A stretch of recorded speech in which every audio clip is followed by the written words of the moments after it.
live. Let me just do a couple of edits here real quick, and then we will get going.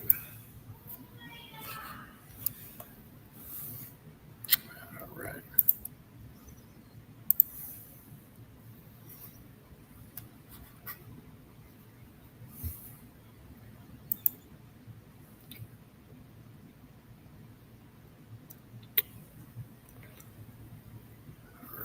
Tight.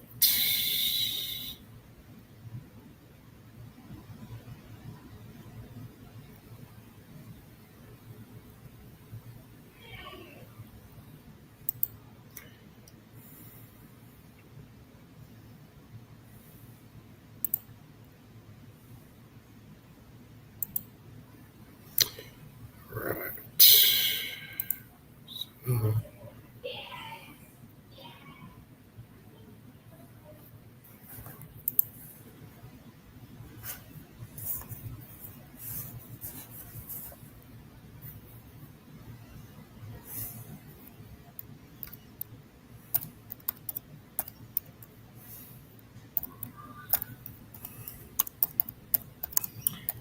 Just hang tight.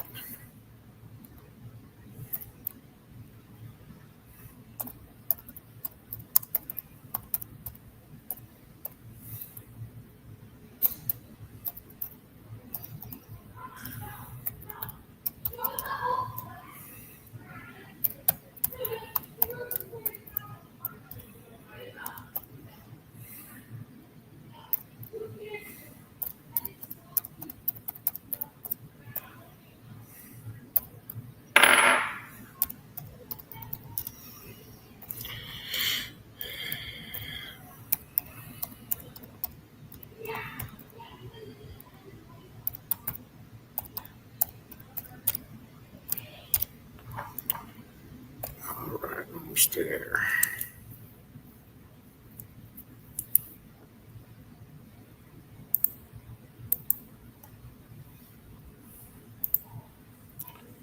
Sixth.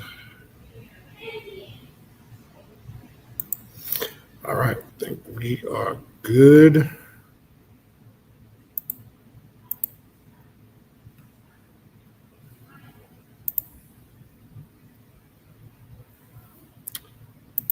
All right. I think we are good. We are set.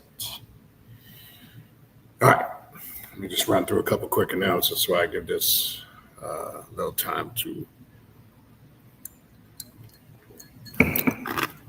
reach out there. Obviously, this wasn't planned to come on as usual. Been trying to get on and do a live for the last few weeks. Just been busy. So I had a little time to hop on here for a little bit. All right. So let's just run through a couple quick announcements. First and foremost, believe it or not, we are in the month of July. As quick as this is going, it's incredible. Conference is approaching quick. So I want to put that out there. 8th annual Journey of the Black Adept Conference, which will be taking place October 30th to November 2nd. That'll be here in Hollywood, Florida. It'll be again, a 4-day event. It begins on that Thursday, the 30th, which we start the event out with a meet and greet. And we kind of have like an opening ritual that we do. So that'll kick off the event on that Thursday night. And then it's followed after that on Friday and Saturday. We have classes and workshops pretty much all day from about 9 to 4 p.m. We take a bit of a break. We come back in the evening around 7:30-ish on both nights. This is the same schedule for Friday and Saturday. And we do a group ritual followed by like a group social afterwards. We go out and eat, kind of hang out and chill and all that good shit. That's Friday and Saturday. And then we wrap the event up on Sunday the 2nd with a question and answer session that I'll be doing from noon to 4 p.m. All right. Now, this year I've already had people, this is the earliest I've already had people request to sign up, register, and pay already, and they have. So we have opened it up. You can sign up and register for the conference. Basically, once you sign up, About a week before the event, you'll get a digital itinerary. I would put out there those that are going to come to the meet and greet. I'll put that out there now for the purposes of planning travel. The meet and greet is on that Thursday evening, the 30th, and it begins at 7:30 p.m. So I put that out there just in case people want to start booking their travel early and want to make sure they're there in time for the meet and greet. So you would probably have to leave some time during the day Thursday, obviously, to participate in that. So I'm putting that out there early just for the sake that people have that information there and they're able to travel. And I think we have 1 or 2 spots left for presenters. So we are looking for, I think, 1 or 2 more spots. I got to check that. As we're putting this itinerary together, we're trying to get that all organized because we have a lot of ideas, and obviously we can't do everything. No matter how much time it appears we've had, and this has been pretty much every year for the conference, it seems like we can never get all of it in there. So we always try to plan this thing as organized as we can and get it up and running. So if you are interested in presenting and you can attend the conference either virtually or live and in person, obviously, if you want to present, and you can do that also either virtually or live and in person, you could just shoot me an email and tell me what it is you have that you would like to present. Obviously, it has to be in alignment with the conference and what we do here at Primordial Chaos. So you can reach out, but I know there's 1, maybe 2 spots left for presenters. All right, so you can shoot me an email. The emails are going right there on the bottom of the ticker, the banner. If you're watching on Instagram, the email to reach out to me for that is khnum19 at gmail.com. All right, so that's going to take place October 30th to November 2nd. Also, if you are interested in a spiritual reading or a consultation, again, I offer various different readings. Those readings, I could send you an email, shoot me an email. It's khnum19 at gmail.com. Klapatha demonic readings, Santa Muerte readings, Egyptian oracle readings, deity readings, shadow work readings. You guys know all different ones that I offer. But I just want to be clear. When you send me an email, please, no matter how many times I say this, stop telling me, oh, I just wish it was easy as that. Don't shoot me an email. I want to do a reading Wednesday at 4:00. Unfortunately, I wish it was that easy. It would be great, but that's just with the schedule, and that just doesn't work like that. So shoot me an email with a full weekly availability and the time zone that you're in. That's very important. So we can find a day and a time that works for both of us. All right. I'm sorry. Also, other than that, on the Patreon page, I know we are in the first few days. We already started and kicked off for those Patreon members. All the new content is up for July. So if you are a Patreon member, make sure you're checking the page. Yesterday, we had our first class. There's a new class that was just added. The Esoteric Code Quran and Islamic Studies class went real well. A lot of good feedback from that class. I know it was something I've been talking about for a bit to get to. I was waiting because we were kind of knee deep in the Esoteric Occult Bible Study class. So this kind of complements it, right? And it's going to be a huge addition and help to it. I was just waiting for the right moment because there's going to be a lot we're tackling in there.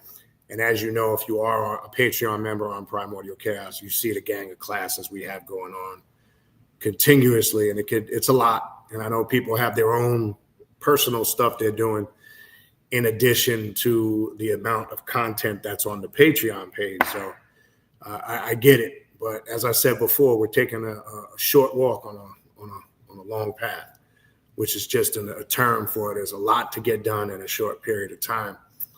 And we just got to make it happen, right? Managing your time is magic itself, and a lot of people struggle with that. We all can use the excuse we're busy, right? Whether you're raising kids, a family, working, running a business, career, profession, welcome to the modern world, right? 2025. You got to find a way to get it done. As I said 2 years ago, no more excuses. We ain't got time for I can't.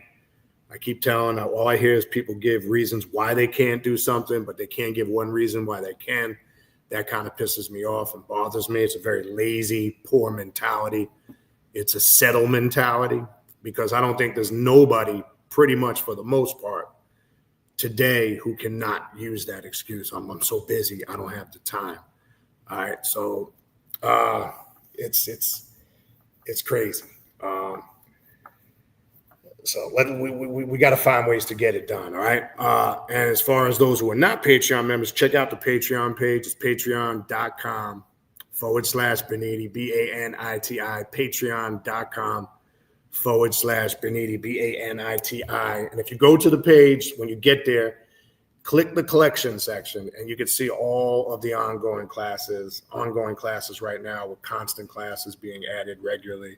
And plus, we've added 3 new classes in the last 2 months. It's a lot. I don't know how many we're up to now. I mean, Shadow Work class has, I think, almost 30 classes in there. There's nothing you're not going to really find on there for the most part in reference to the occult. I always take ideas and suggestions. Obviously, it's impossible to remember and cover everything, but you'll see a wide range of topics that are covered. And again, the Patreon page is designed for the individual that wants to take it up a notch, right? Not be what I like to call armchair magicians and sorcerers, right? Sitting on the sidelines and watching, right? If you really want to get in there, do work. There's a ton of work on there. I mean, the group rituals, I think there's over 40 to 50 of them on there right now. And that doesn't even count the work that's in the classes. A ton of resources and books for you that you can use and utilize, because everything we do on there, I always give out the resources and the books and and the information that's helpful. And it's going to keep you busy for a while. Trust me when I tell you, you probably won't even be able to get to majority of it. It would take you years, and that's not even an exaggeration. So if you're that individual, what do I do next? What should I be doing? Or I don't know what to do. You won't have that problem if you're on the Patreon page. You will be busy consistently, in addition to hopefully what you're doing in your own personal work. All right, so check it out. And tier 3 is the tier you want to join. Tier 3 gives you access to all of the classes. I do 3 private classes on there every month, in addition to a group ritual. But also when you join, as you hear me always say, in the short videos, you get access. Not just from the day you join moving forward, you get access to everything in the archive, and that's almost now going on almost 6 years worth of material. Obviously, we go in there more in depth and deep than we do here on YouTube, because as you know, in the last couple of years, YouTube kind of has, dumbed down things you can talk about. They fucked with the algorithms and all that stuff. So that's kind of why. Hold on one second. I'm going to grab this mic real quick. Hold on one second. Right back.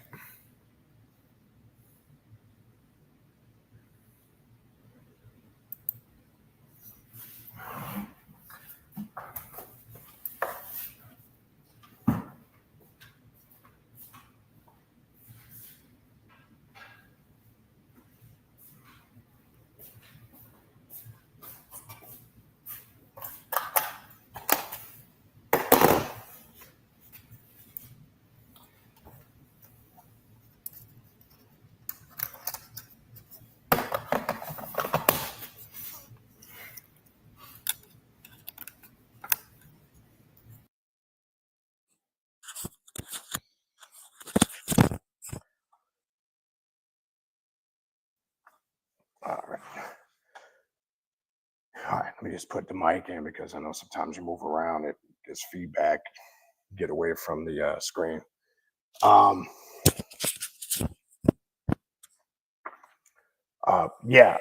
like I said, there's over 6 years worth of content on there.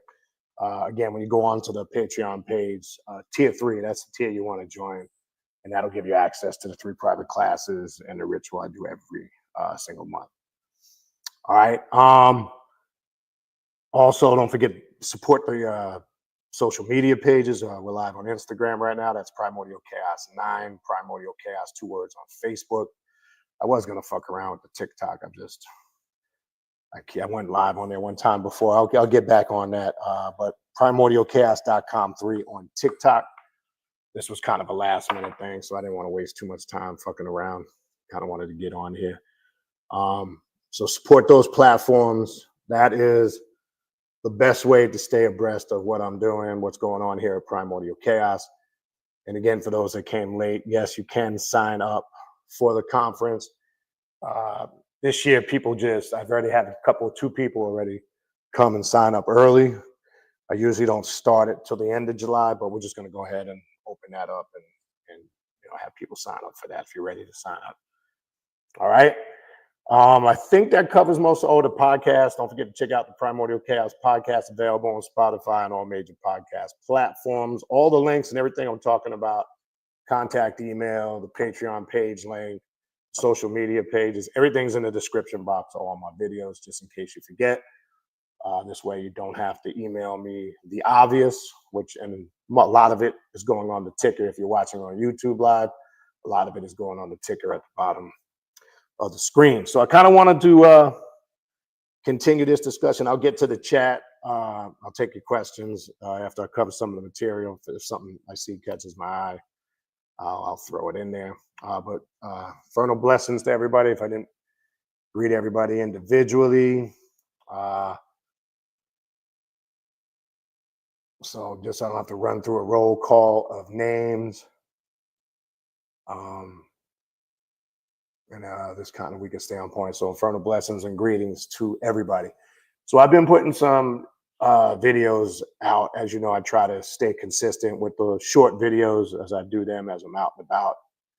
It's easy to do that. And as you see, 90% of the time I do them, I'm driving, because it seems like with everything going on, that's the best time. It's the best time of doing it. You even see me recently now doing them while I'm going through the car wash. I'm sure you guys have seen that now. I try to maximize my time. I'm just going to be honest with you. I mean, you guys see it. You know, I'm not just talking shit. Literally, I'm shooting videos and I keep the video. That's just, in the moment. And now recently, I used to like pause it or wait till I got out of the car. Well, I don't even give a fuck no more. I'm going through the car wash now, still shooting the videos. And again, maximizing your time because there's just a lot of shit going on. And obviously, if you've been noticing, more so than ever, it really seems like time appears to be moving extremely fast. Okay. So when you start feeling like, I keep telling people, when you start feeling like you don't have time to do anything, or you go, man, time's flying by. Oh man, shit, that went super quick. That's usually because you're not locked in and trapped in anymore in linear time. And you find when you're not confined by linear time, that's when you always get that, wow, man, shit's going quick, shit's flying by, this, that, and the third. It's because you're locked into your time, your vibration, your frequency, your sequence, right? And that's what I mean when I say managing your time is magic itself, literally, right? I keep trying to tell people that, and people are learning hard lessons, not understanding that.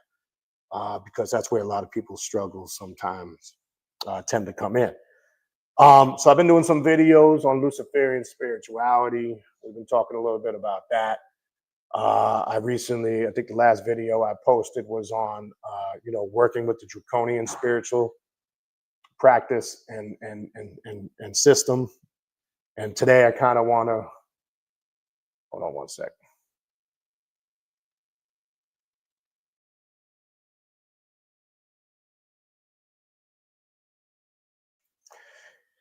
And today you see the title, I kind of want to talk about more from a occult left-hand path, draconian perspective, raising Kundalini energy. Yes, I know it's a topic many people talk about, but I'm just going to be honest with you, there's a lot of bullshit out there. People always talk about the bliss and all, and there's great things to the Kundalini, don't get me wrong, but nobody ever talks about it, the hardship of it. There's a lot of pain involved in that, and I don't really hear a lot of that in a lot of these discussions over the years, which leads me to believe, to a degree, maybe people are not really tapping into the Kundalini as they think, because not all Kundalini is blissful and pleasant, right? So I don't know where that comes from. I would question that, because when you're not hearing any of the struggles, when you're not hearing some of the changes that were life altering, as far as creating blockages that people had to come over and, or overcome in dealing with that. It's almost like when you hear people working with deities, they just come with all this superficial aesthetic shit, and then Lilith spoke to me and told me I was her daughter. I don't know that type of Lilith, right? I know the Lilith that brings great change, right? If you're working with the infernals, it's about change, it's about growth, it's about evolving. All that aesthetic shit, sometimes that's our ego, the lower part of it, wanting to feel special. I find this also when I do readings with clients. Sometimes they want to hear shit and they come in with a preconceived notion. And I'm not that type of person. I'm going to tell you whatever's there. And sometimes they come into a reading and they think they're going to hear how special they are because they were told maybe in other places or by other people that they're this, that, and the third. But sometimes that's not the case. Sometimes you come and do a reading with me and a lot of fucked up shit comes up about your past, a lot of trauma that you're not dealing with, right? And then it catches people off guard. And then some people realize it in the moment that they're not really doing shadow work. They're not really dealing with the real self. They're not really on the path like they thought. They're on an aesthetic path, right? This is not a path. If you want to feel special, right? This is, if you want all that fluff shit where your ego is stroked and, or, I do magic and, I did a ritual with Lilith and now all men are falling at my feet. This is the wrong place. I'm just going to be straight up with you, right? I know every woman likes to think they got 14 karat gold pussy, and I know every man likes to think they got the biggest dick and all that. And it's stupidity. We got to get past that stuff. Okay. It's what we do on this path is beyond that. And if you're raising real Kundalini energy, you're coming to the awareness and reality of what things really are, right? There's a lot of illusions and veils that we have to strip away from ourselves because there's been a lot of programming from the moment we were physically birthed into this realm. Majority of us, not all of us, but majority, well, we're all affected to it by a degree. All of us have been affected, whether it's cultural upbringing has affected us, religious upbringing has affected us, educational upbringing, political. All of these things affect you in one shape, form, or fashion. Even if you weren't raised religious, I always hear a lot of people say, well, I wasn't raised in a religious house, so I really wasn't religious. But 9 out of 10 times you're raised in a country where religion is a strong influence. So maybe you didn't have that direct correlation with it, but you still are impacted by it to a certain degree, right? We live in a country, especially here in the West, right? Or it's even worse when you go to places, say in the Middle East, where, religion is pretty much the rule and the way of life, right? For the most part. So there's a lot of deprogramming and indoctrination that has to be removed. This comes up when you're activating the real energy or you're activating the real, you within. So it's important that stuff is addressed because, as I said before, I always see people just come on this path and they just jump into hardcore work. They do it all the time. They start working with the clip hop. They start doing Luciferian work or working with Lucifer energy. This, that, and the third, the Necronomicon, this, that, and dirt, and then they get all fucked up, right? They get the seed because maybe out the gate, some of them get some quick results, and I always get that too. Oh, I did it. But I guarantee you, talk to that person consistently after X amount of time goes by, there's no consistency there, okay? Why? Because most people don't follow the foundational steps before they start jumping into all that stuff. And that's activating the real you, awakening the personal demon within, doing shadow work, getting to understand the shadow and the hidden self, aspects of yourself that you've been suppressing. So a lot of people have buried a lot of traumatic shit in their subconscious mind. And it could be a bad upbringing with your parents. It could, maybe you came through a serious amount of abuse, whether that's physical abuse, mental, emotional, sexual abuse, right? We tend to sweep these things under the rug and think we're going to meditate it away, or we haven't dealt with them correctly, right? I find this happens all the time with people. The last thing, for an example, you want to do if you've been sexually abused, I would not go into hardcore work with Lilith, right? Because if you have not dealt with harnessing sexual energy. I'm not just talking about physically. I'm talking about it on a psychiatric or a psychological level. It can fuck you up real bad. See, this is the stuff people don't want to really deal with on the path, because don't believe a lot of this shit. Look, the internet, as I said before, it's a double-edged sword. It's a great tool and it's a bad tool at the same time, because there's a lot of bullshit out there. There's a lot of shit on the internet and social media that is deceiving. And people, look at these things, especially about the occult and the left-hand path. They think it's a quick fix, but I'm just going to get on this path. I'm just going to be this powerful magician and all my problems are going to go away. No, they're not. That's not true. If anything, it's going to get harder, especially in the beginning, because coming on this path, as I've said many times before, is coming before the infernos and saying, tear me down, break me apart, and put me back together again. And in that process, there's going to be challenges. So it's not as easy as doing a ritual or casting a spell or lighting a few candles. As I said before, if it was that easy, we wouldn't be having any of these conversations. So let me run through this. I'm going to get to the chat. I'm going to get to your questions. I don't think I'm going to get to the whole entire thing. A book I have recommended to you guys many times before, multiple times. This is the Draconian Ritual book by Asenath Mason. I recommend you guys, if you do not, for those that do not have it in their library, get it in your library. It's a good foundational book for the left-hand path and the occult overall, but in my opinion, it's a great book for understanding a lot of these topics and the Draconian spiritual path. All right, so I'm going to go through this and build on this for a little bit.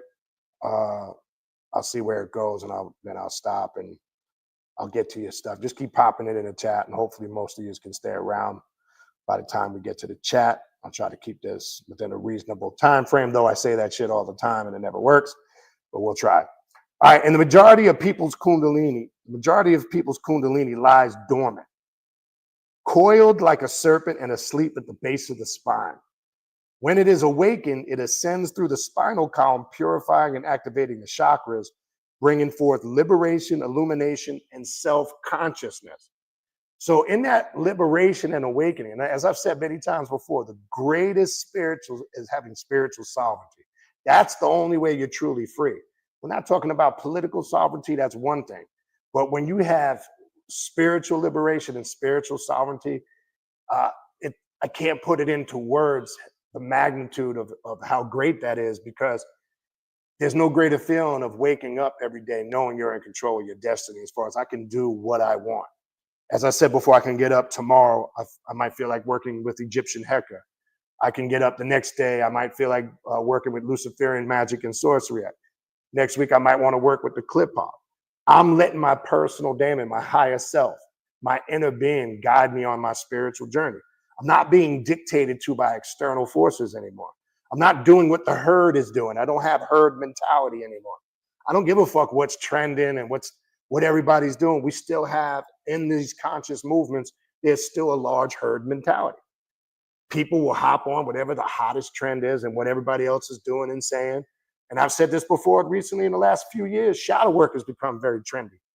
Everybody's on this shit. And man, look, there's good stuff. There's a lot of fucking bullshit out there. This inner child shit, it's comical. It's deeper than the inner child. That's a small portion of it. There's that new age, and all shadow work is the same. Just like all occult left-hand path spirituality is not the same. Don't be deceived. Not everything people are labeling and calling it are that. And I find this to be very prominent with shadow work. There's that new age, fluffy shadow work stuff. I'm going to call it for what it is. And that'll only get you so far. But if you're not willing to deal with every aspect of yourself, even the fucked up parts about yourself, the part that you don't want to deal with, maybe you are a person that is a narcissist. Maybe you have a temper that you can't control. Maybe you have a spirit of envy and rage that you have no control over. Maybe you are struggling with addictions, and addictions is not just drugs. It could be food. It could be sex. It could be a spending addiction. Maybe you don't have discipline with money. So these are the things about our character and our nature we don't want to address. And you can light all the candles in the world and cast all the spells in the world. That's not going to fix that. if you don't do that work yourself. And there's ways to go about addressing those things, right? So not everything out there is labeled what it's claimed to be. We have to be aware of that. So in this awakening and illumination and coming to this self-conscious, this is what comes to the surface. This is accompanied by a manifestation of psychic powers such as clairvoyance, remote seeing or viewing, clairaudience, ability to see the past and the future, and many others. So all your spiritual faculties are awakened when Kundalini energy is activated, whether that's, as I say here, clairvoyance, intuition, telepathy, psychometry, all levels of consciousness are awakened. Or when we say illuminated, right? We ain't talking about that artificial light, not that man-made light. Illumination is where you get the term the Illuminati or the illuminated ones, because people don't know what real Illuminati is. You know, they're too busy looking at the trash on the internet, the Jay-Z and Beyonce and the Illuminati. No, they're not. Okay.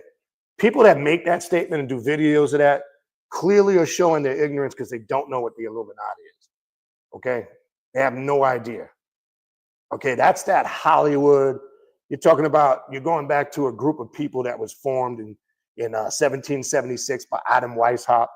And they were a powerful group of people, wealthy people, the Rothschilds and all those people. That's not the same Illuminati that we talk about within the occult in the left-hand path. It's two different things. That's people that set out and formed a group because their goal was to use their wealth and their power to control things. So if you want to believe that Jay-Z and Beyonce and all them are in that, knock yourself out. But the illuminated ones, the serpent people, right? It's not who you think it is. Okay. If you have not been through esoterical occult orders, you would have no idea what it is. I've sat silently over the years. I've listened to people talk about masonry. I've listened to people talk about OTO. I've listened to people talk about the Rosicrucian order.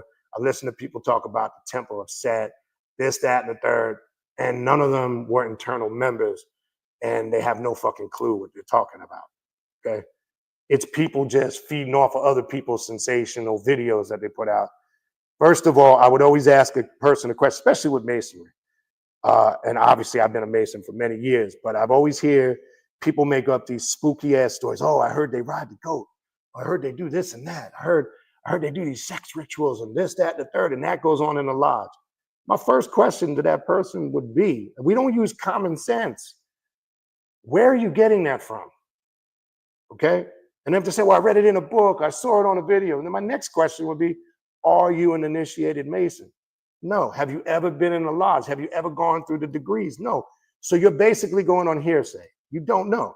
How are you going to tell that to somebody like me or somebody in the same situation as me who has been through those initiations and can validate that everything you're saying is pure bullshit? You wouldn't, because you've never been in a lodge. So this is the bullshit we fall for. This is how shit gains traction on the internet. This is how conspiracy theories start, right? Where people, the only substance or the only source that they got to validate it is what they read in a book somewhere, what somebody said, or some video they saw on YouTube. So it's that old comical saying, so if it's on the internet, it must be true, right? Is that where we're going with it? Right? See, this is a path about, you got to bring your proof. I told you guys, this is the only path you cannot come on and fake the funk. See, you can go amongst, the Hotepas and the Alafias and the Ashe people, and you can have the look, you can put on the fucking dashiki, the African beads, the mood rings, this and that, and all that, and the fucking, the whole look, and look all cultural, you can say all the Hotep, Shalom, Assalamu alaikum, Ashe, my brother, Grand Rising family. That's the one that kills me. I always ask a person that says Grand Rising family, do you know where that saying comes from? No, you just say it because everybody's saying it and it's trendy. That's a Masonic term. Grand Rising is said to the true man that can raise the apron. Come to an erection, yes, raise the apron. That's what you're saying. I laugh when sisters say that. This is Grand Rising family. And a female is saying that. I'm like, do you know what the fuck you're saying? Do you know where that term comes from? Grand Rising. I told you, all you have to do, you learn in the Masonic Lodge, in the esoterical orders too, like the Rosicrucian order, Thelema, OTO, When you look at that image, when you see the two guardians, you always see these statues in Egypt, these two guardians at the entrance of the pyramids. And they're standing there with a staff, and the apron is out elevated. That's symbolic of the man that could raise the apron, right? And that goes back to the priesthood of men in ancient Egypt. If you look up the deity men, you'll see he's always depicted with an erected phallus. Just like when you go to Nigeria and you look at the real statue of Legba, he's sitting propped down with an erection. It represents the grand rising, the true man, virility that can raise the apron. So I'm listening to all these people say over the years, say grand rising to each other. And I'm like, God damn, you can tell these people to say any goddamn thing and they'll say it. They don't even know what the fuck they're saying. That's how easy it is to pass trends. Okay? So we've got to be now, this is not a path where you can come and fake the funk. So you could have the look at all this path, say Hotep, nobody would know. But on this path, you got to show and prove. Those that have been down here with me personally, you guys that have come for rituals, that have come for conference, you know when we're in that temple in the dark, you got to show and prove yourself. I don't give a fuck what you're claiming you are. I don't care what you say you think you know, but the true brotherhood and sisterhood is in that darkness. And if you can't show and prove in that, then you're going to be exposed for what you are. Just somebody who's faking the funk, putting on a persona. None of that shit impresses me. Right? I don't care anybody. I've been through all that Hotep shit. I've been through all that Alafia shit. That was one of the main systems I came through. Initiated, raised, the whole nine. And I'm trying to tell you, there's nothing there that's going to continue your growth. Okay? Just a bunch of servitude. And that gets into something else. So this is all part of the awakening process. Coming to the realization sometimes that something you've been doing for so long and so many years, it's a hard pill sometimes to swallow, to be like, damn, I need to change direction. And don't look at everything you've done. Like I hear people say this too. People will come on this path sometimes at a very later age and say, oh man, I wish I would have known what I know now, and then I wouldn't have had to go. No, you had to go through what you went through to get to where you are now. That was your time. That was your call. And that was when you were supposed to awake. Doesn't matter if you were 13, 14, 15, 16, or 17, or don't matter if you were 35, 40 years old. It just means you got more work to do in a shorter period of time.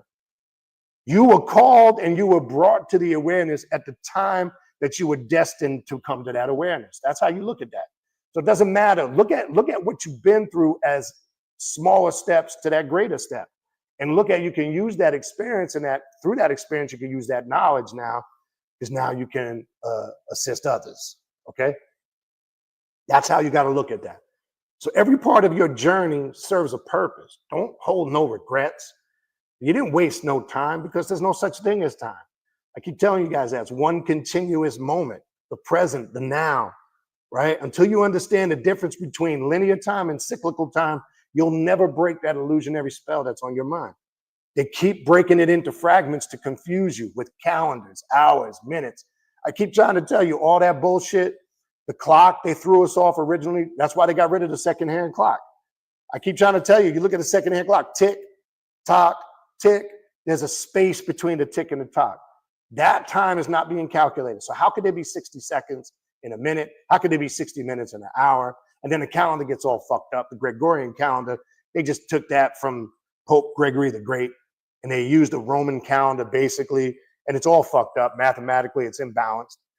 The real calendars, or the ancient calendars that we use, like if you go to the temple of Dendera in ancient Egypt, the calendar of Hathor in Egypt, or the sundial, we use that cyclical time.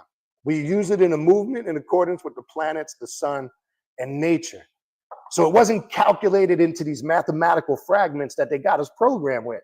And this is why we feel, that's why I was saying what I was saying in the beginning, where people feel like they don't have enough of time, because they've stamped in your mind this illusion, and you are now operating on their frequency, their vibration, their tone, because you're locked into the time, the artificial time, linear time that they created to control you. So now this is why you feel all out of whack. And it's going to get worse as they speed things up. They keep speeding things, and then they fuck with you even more. Every 4 years, they just throw in an extra day. Where the fuck do you get that 24 hours? How do you just take 24 hours from somewhere and then pull it back? Like, it makes no sense. So you got to understand, when they break it into fragments, especially with your existence, you might think, yes, at one point, yes, you were in your mother's womb, a tadpole, a water being, swimming around in the chaotic waters of Nun for 9 months before you were physically birthed into this realm. And then you look at your stages as you think you went from a baby to an adolescent, small child, teenager, adult. You think those are all separate moments. And then you have years to validate that. Well, I was born in 1975. So that, and then you're stuck, you're calculating. What I'm trying to tell you, as fucking bizarre as it sounds, okay? As bizarre as it sounds, everything is one continuous moment. You're going to find, I don't care if you live 60, 70, 80, 90, 120 years. It's one continuous moment. You think because you're trapped by three-dimensional time, which is linear time, you're calculating things based on person, places, and things. And this is what keeps people locked in a state of confusion, a state of indoctrination, because as long as you still are locked into that way of thinking, you'll never understand how this works. I don't care what you're studying, okay? All right, let's continue. When Kundalini is awakened through training and proper preparation, the flow is smooth and harmonious. Notice it said when it's done through training and proper preparation, right? But if the energy is released too early or without the knowledge of what is actually going on, it may result in physical, mental, or emotional breakdown, right? This is why I keep telling people, do your work, do shadow work, all the foundational work you need to do, because, and again, I'm not one who likes to promote these scary theories to frighten people, but yes, there can be mental and emotional breakdowns. It can create psychic imbalances within your mind, and can lead obviously to physical ailments. We know depression can. We know anxiety. We know any type of chemical or hormonal balances and imbalancements in the brain can lead to physical illnesses. As it says, if you don't do your preparation, your work, and train yourself correctly, you can awaken that type of energy in there. And yes, depending on how strong the person is, some can come back from that. But I'm going to be honest with you, some can't. Some people get devoured by that. And unfortunately, it can get to the point in some cases where they're committed to mental institutes, psych wards. And then that gets worse because then they put you on a whole bunch of synthetic medications that fuck you up even more. Those medications don't do anything to heal you. It's like putting a Band-Aid on a cut. It doesn't heal the cut, it just covers it up. And this is why I always teach people to do your diligent research, your preparation, and take the proper steps. Because the reality is, not everybody on this path of journey is identical. It's impossible because everybody is cut from a different cloth. There might be a lot of similarities there. There might be a lot of experiences that are similar, etc. Yes, I'm not saying that that's not possible.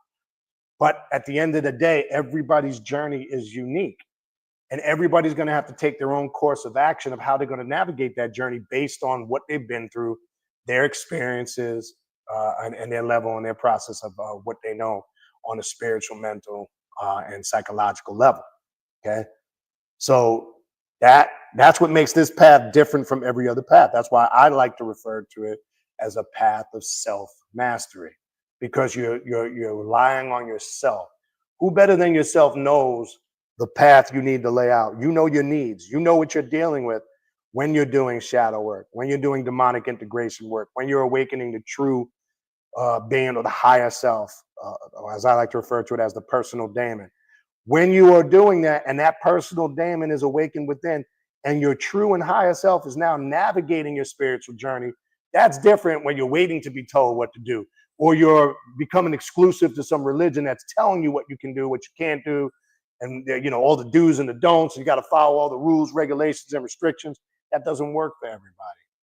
Okay, that just does not work for everybody. That's why people look to search beyond that.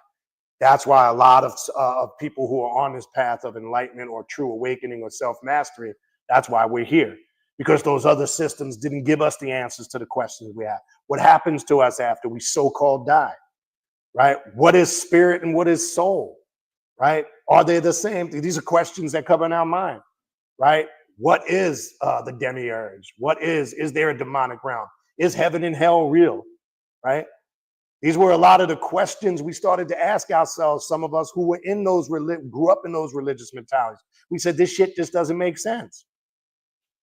And this is why we're here, right? And the most important reason why you should be on this path, first and foremost, before anything else, is getting true knowledge of self, right? If you come on this path out the gate because you're looking for materialistic shit, I want to be powerful, I want to, cast spells, I want to become rich and wealthy, and we need those goals. I'm not saying, but when you seek knowledge of self first, all of that stuff you'll get. Trust me when I tell you. Your first priority should be addressing your needs, the things you need to fix about yourself, to get yourself right. Once you are right, as it said here, and that Kundalini is activating and flowing and things become harmonious, you'll find doors open when it comes to money and prosperity. That house that you want, it comes. The car that you want to drive, it comes. Some of your pleasures and indulgences that you want to indulge in, the opportunities and the doors are there. Not because it's just poof happening out of nowhere. No, because when things are flowing and there's a rhythm to things, it just seems like the opportunities are there. You've got to seize those moments. So those things come. That's why I tell people I don't really do pretty much next to nothing when it comes to materialistic stuff. Because I found as I started navigating through the path, I said, wait a minute. The more I uncover the hidden gnosis of myself, the more I gain knowledge of self, the more I gain knowledge about the spiritual realms, the more I gain all of this hidden gnosis, whether it's physical, spiritual, mental, or emotional, I started to see, I didn't have to work for those things. There was opportunities there. I just had to do the work. The work was seizing them. Like if I see the door kicked open, I got to go through it and I got to take advantage of that opportunity. I have to still do the work because at the end of the day, it still comes back around to self. And that's the difference, again, one of the many differences of what this path is about and what other paths aren't. I wish it was as simple as just going to a church and kneeling down in a pew and praying to God and begging God to fix all your problems. I know some Christians go, well, I prayed, and I prayed blood, sweat, and tears, and I poured my heart and emotion to it. My prayers were answered. The question I would ask you, did some spook God or some character Jesus answer those prayers? Or was the intent and the power that you poured into it, was it really you that answered those prayers? Because when desperation kicks in, let me tell you something. When desperation kicks in, okay, your intent can be so powerful, and the emotion and the energy you put inside it, you don't realize how that can open paths for you. So if you want to attribute it to some spook being, then so be it. But I guarantee you at the end of the day, it was you that activated that energy, that opened the door for that outcome to manifest. And that's what I tell people. There's, if you pour your heart, soul, blood, sweat, and tears and energy into what a Christian, a Muslim, or Jew calls prayer, yes, things can manifest, because that's really the process of invoking. Because when we invoke, right, I don't want to say it's a form of prayer in the sense of Christian prayer, but we are invoking through our power the energy of that of which we are calling upon, right? We are drawing that energy to us. And once we tap into that energy and we're able to access it, that's when things start to manifest and change. Now, the crazy thing is when Christians, for an example, they do that and they're just not aware of that. And that's why some just pray randomly and nothing happens, because they don't put their emotions in it, their heart, their soul, as they say, their blood, sweat, and tears. That's all you doing that. Now, you can focus on anything. It could be a spook being, it could be whatever. It's going to manifest if you put your energy in that. Okay? And this is why I teach we don't worship anything or anybody. Even when you're working with the deities, the gods, the goddesses, and the spirits, I do not teach you to worship them. I teach you to walk with them side by side. I teach you how to invoke them. Because don't think these spirits are your friends. That's the other mistake people make. Oh, I'm a son of Belial or Belial, or I'm a son of Asmodeus. Keep fucking around like that. Because you've got to understand it's a partnership. They need to connect to you because, in a sense, they need you to a certain aspect as you need them. Don't be deceived. So you walk side by side with them with intelligence, with wisdom, with understanding. And then they respect you more and they deal with you a whole different way. Because you're going to find out as you grow and evolve, your goal is to get back to your true destiny, form, and nature, what you really were, an etheric or an energy being just like they are. You're no different than them. You think you are because you're in a mortal state, because you fell so low from who and what you are, and you've been put to sleep like a mummy and a zombie, not coming to the awakening of who you truly are. So now you think you're some mortal who has to serve some spirit or demon or god or goddess that you're inferior to. That's how they started religion. So when you're working with the infernals, I don't care if it's Belial, I don't care if it's Lilith, if it's Samael, I don't care if it's Asmodeus, I don't care if it's Mephistopheles, I don't care who it is, Leviathan, whatever it is, Tiamat. You walk side by side with them. You show them the courtesy and the respect, just like you would want the courtesy and respect. And once they see you have that intelligence, that you're one of them, they will deal with you as such. But when you come with that inferiority mind complex that you're inferior, that's when shit goes haywire. They will take it. Some of them are devouring by nature. They're very vampiric in nature, and they thrive off of sucking and just absorbing your energy. So if you don't know what they're doing, they're not your friend. Not in the sense of a friend the way you think. That's why I laugh at people who be on this path. Yeah, you know, so they talk like, oh, Lilith's my buddy, and she said, I'm her daughter. Look, that might be a Lilith you created in your mind, not Lilith of the Klepothic realms. That's not Lilith. I'm sorry, okay? Lilith is about transformation, change, evolving, and unlocking the hidden gnosis itself. If I don't hear growth, I learned this about myself, Lilith showed me this in the sense of such and such, or I had this experience where this happened. And if I'm not seeing that change, that growth and evolving, I'm not really sure what you're tapping into. Because then we have to train ourselves to understand what is it that we're self-creating, because the mind can do that. As I said, the mind can play tricks on you. Remember that old Ghetto Boy song, My Mind's Playing Tricks on Me? That happens to a lot of people in the occult. They're creating aesthetic shit in their mind and they're thinking that this is what it is. And then the question is, there's an inner voice saying, I don't know if that's really that. I don't know if that did really happen. And then the weaker self tries to overcome the higher self, says, no, that's what happened. Believe that, and it stamps it in your mind. There's that battle of the lower self and the higher self, that internal war you deal with every fucking day. Okay? And the mind does play tricks on you, 100%. Now, it's very easy to decipher what you've created in your own mind and what's real. Very simple, right? When everything is aesthetic, that's a sign that you're self-creating it. It's illusional. When it's all aesthetic, like for an example, if you're still not understanding what I'm saying, like I'll deal with people in the mentorship program or people in consultations or in discussions, and I'll say, well, tell me, you did a ritual. Tell me about the ritual. I say, I did a ritual with such and such, and and all I hear is aesthetic stuff. And then the room got hot, and then I felt this, and I saw this, that. All I'm hearing is aesthetics. Okay. And don't get me wrong, there is a certain level of aesthetics to your ritual work, no doubt. There are those external things you see, feel, and experience, but I'm not hearing anything about what you learned. What did you get from the ritual? What higher level of understanding, understanding, and overstanding did it activate within you? How did it help you as far as changing and growing? And how did you use those results to manifest that change in your life? That's why you do ritual work.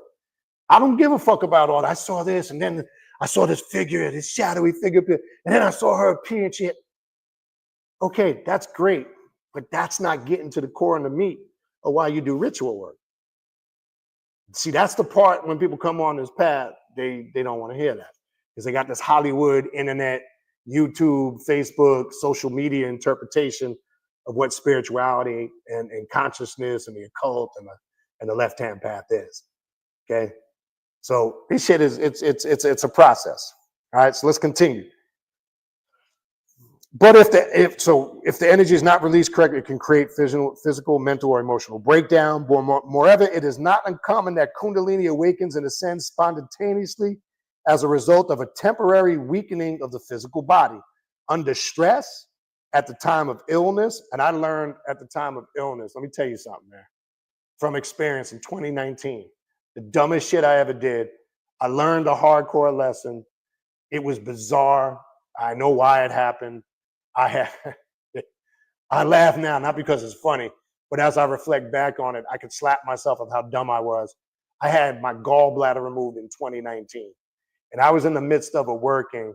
My dumb ass, literally about maybe 48 hours after, if you've ever had your gallbladder removed, right? Now, as long as it's not enlarged, like they have this, the process now where they drill a hole and they can pull it out as long as it's still small. Now, when it gets too big or inflamed, you got to be cut open. I had just gotten to the point, and gallbladder is crazy because you could think it's shoulder pain or back pain. I was getting shoulder pain. I didn't know what the fuck it was, and I was getting a little bit of lower back pain. And I didn't know what it was. Anyway, ultrasound told me that it was my gallbladder. It was inflamed. It had to come out, and they had just caught it in time that it wasn't too big. I didn't have to be cut open, because when you cut open, you got to stay in the hospital for a few days. When you get it done the modern way, where it's like they use the laser and they pull it out and this, that, and the third, you're still put under anesthesia, but you could stay 24 to 48 hours in the hospital. You can go home. That's your choice. Well, me, I went home literally a couple hours afterwards, all right, because I didn't want to stay there. So my dumbass thought I would continue working with Belial, and I'm not fully recuperated. I didn't realize the impact physically, the stress that was on my body. I just didn't understand the magnitude of it, because, again, you can mentally psych yourself out and not feel any discomfort or pain, and that's kind of what I did. So my dumb ass started continuing a working that was pretty intense, that I probably should have put on hold with Belial.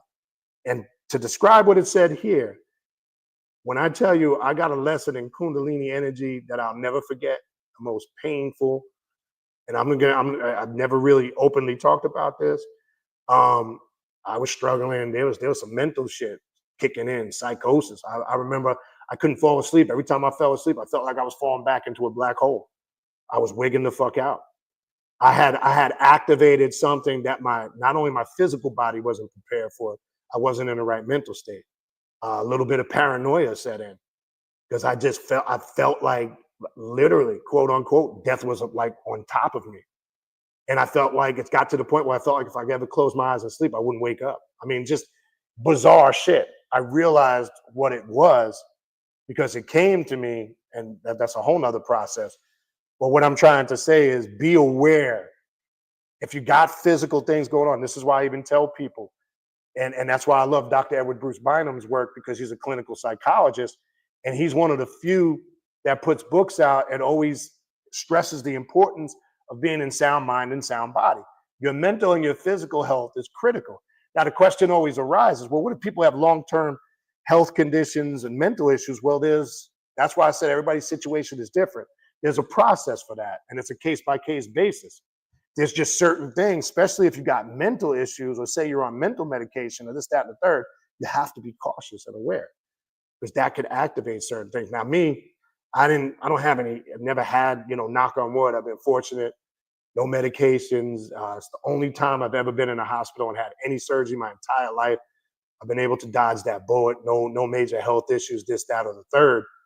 So it was, and I learned, and that was one of the things that Belial was showing me. I had learned that, since this was new and foreign to my body had never experienced anything like that, because it's my first time literally ever going into a hospital for any type of procedure. And even though I had convinced myself in my mind I was okay, I never gave myself time to recover. I kind of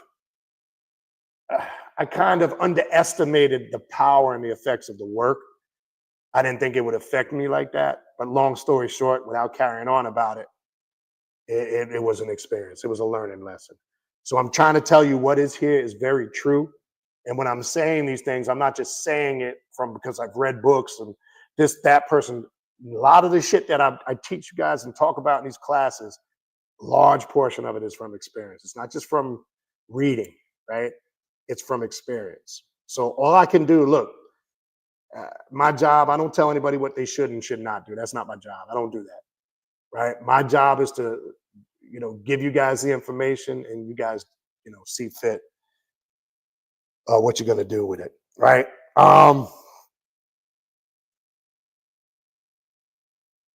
This is an important part here. Listen to this. When the intense energy pours up the body, it may cause a great fear of changes, which are initiated at that time within the person's body and mind. This is a terror or shock compared sometimes to a condition analogous to that created by a serious accident. And here's your reason why a lot of people that get on this path, they hit this here and it scares the shit out of them and they go back to doing what they used to do. You guys, you hear how I say to you guys over the years, I say this all the time, why this path, many are called, few are chosen. I always tell you why a lot of people go back or they leave this path, because I always use the term, they hit a bump in the road. They activate some type of trauma within themselves that scares the shit out of them. So they try to justify it and find a reason to go back to doing what they used to do. I've seen Christians come on this path and this happens to them, and then they go back to being a Christian even more hardcore than they were the first time that they were a Christian, because they didn't know how to deal with that trauma. That's that breaking moment. And everybody will experience that on this path. It's that moment that's going to make or break you. Those that get by that, overcome it, and are victorious over that, I can tell you from that, that's what it means. Once you get past that point, that's when that flow is more harmonious and continuous, right? But they activate a certain level of terror or fear. It could be something they've seen, something they experienced, or something that activates in their psyche. It scares the living shit out of them.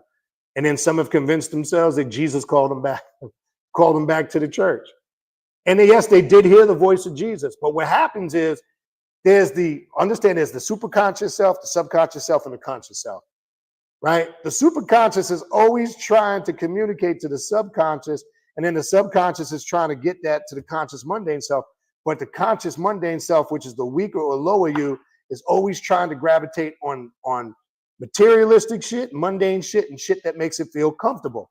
So when terror or psychological trauma or fear is activated, your conscious mundane self is going to gravitate to something that makes you feel safe and comfortable. So this is why you will hear people say, I used to be on the occult in the left-hand path, and then I realized I was doing something wrong because then I heard Jesus's voice calling me. Well, you hear this is a very similar pattern. Not all the time. Sometimes it's a chain of events that cause that, but I hear this a lot. And yes, they did hear that voice. It was their conscious mundane self trying to latch on to something that makes them feel safe. It's no different than the person who I like to say is a dabbler on this path. They fooling themselves. They got one foot in the door of this path, and then they keep the other foot in Ifa and Santeria and Hotepin, and right, they don't fully come in, because just in case something goes wrong, I can go back to being a Hotepper or this or that, whatever makes me feel safe and warm and fuzzy and fucking comfortable. Okay? They don't understand the psychological aspects of what this path is about, right? They don't understand the subjective realms. They don't understand that first principle of the 7 hermetic principles of truth. All is mental, mental is all, the universe is mental. They don't know what the fuck that means. You hear people regurgitating that shit, but they have no idea what that statement really means. And that's why it's the first principle of the 7 hermetic principles, because this shit is all mental. All mental in this, even if there's an external experience, it still has its origin mentally first. I don't care if you're meditating, doing rituals, and a demon, a god, or a goddess manifests in front of you, it still had its origin in your subconscious mind. Everything you've stored in it, everything you've gazed your eyes upon, if you do a ritual and Kali manifests for you, it's because you've looked at books, you've read books, you've seen images of Kali. Your subconscious mind is like a computer. It stores all that shit. So as soon as you activate an energy and anything in awareness to it, it's like if you go into the Google search engine, you type something into Google that's related to the topic, all this shit pops up. Your brain is the same way. Everything you've stored about Kali, as soon as you Kali, the tone of her name is activated, images, everything's going to start flowing from the subconscious mind. That's how this works. So that's why you're having what appears to be an external experience, because you're manifesting it from within. Hence, waking the serpent energy from within. See, this is real Kundalini energy, not this, when I was doing it, and then I felt my inner chakras vibrating, or the Tantra shit. That shit kills me, man. That should be killing me, man. Some people think raising the Kundalini is just Tantra, and it goes beyond that. Even the Vama Marga practices of dealing with Kali, that's intense shit, right? The same thing with Kali. Kali and Lilith are not just about sex magic and sex energy. Yes, that's a strong portion of it, but it goes way deeper than that, right? I want to hear about the change. I want to hear about the shit you uncovered about yourself. What did you learn, right? Not that, I did a ritual of Kali, and now I just notice everywhere I go, men are just falling at my feet. That's listen, I'm gonna tell you something, man. I'm gonna tell you something as you get older. That shit might work for young people. At the end of the day, you get to a certain age, all that superficial shit it doesn't do anything for you anymore. Literally. You get to a certain point through experience where that's all superficial bullshit. At the end of the day, it serves no purpose. And if that's why you're here on this path, you will not be here that long. Trust me when I tell you, you will not be here that long. All right. So this is a terror shock compared sometimes to a condition analogous to that created by a serious accident. The phenomenon is common to the first experience of Kundalini. The initial ecstasy and influx of power are often followed by an overload of energy, during which we can experience another shock or the so-called white death.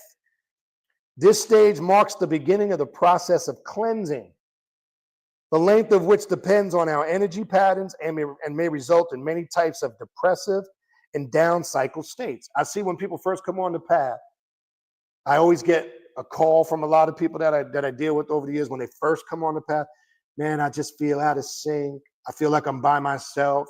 That's part of the isolated consciousness. I keep telling people that, right? Isolation or the isolated consciousness, there's a strong, when you start tapping into it in the beginning stages, which is connected to this, you start to feel, I feel like I'm alone. I feel like out of sync. I don't know everything I don't see things different. I see things differently now. I'm not things I used to like, I don't like anymore. All these are this cleansing process that this awakening is talking about. What might appear at first to be something not positive to you on a personal level, say, man, this is not positive shit. Why the fuck would I want to do this? This is not positive. But that's the cleansing process. Is look at it like an addict that has to go through detox, right? An addict that goes through detox, especially somebody say who's on a drug like heroin, you know how painful and the torture mentally, emotionally, and psychologically they have to go through to get through that cleansing process? That's not an easy thing. I'm using that as an analogy. This is very similar. See, a lot of people come on this path and they think, oh, I'm just going to get a few books. Oh, man, I'm just going to set up my altar and I'm, going to light a few candles. I'm going to invoke Lucifer and all my problems are just going to go away. No, they're not. Anybody that told you that, or if you were foolish enough to believe that, you might as well just go back to where you came from. If it was the church, go back into the church. If it was the mosque, put back on the Jalibiyah and go make your 5 prayers a day. If it was the synagogue, put on your yarmulke and go praise Yahweh, right? Because you'll be safer there, right? This is a path for big boys and big girls. This is the path where big boys and big girls, put on your big boy drawers and your big girl drawers, all right? This is a path of responsibility, okay? And if you don't want to take the responsibility for your destination, if you don't want to take the responsibility for your actions, good or bad, and if you don't want to own up to everything that you've done and accept and embrace that, good or bad, then this ain't the path for you, right? And don't play the role of victim, because that's another thing that makes me want to puke. We got a lot of victim people out there. Oh, everybody's out to get me. Oh, it's fucked up. You had it so hard. Boo, hoo, hoo, hoo. Right? You think you're the only one? I don't ever hear people taking accountability. How about maybe you're in a situation you're in because of the choices and the decisions you made? See, that's all karma is. I don't know how many times I got to say it.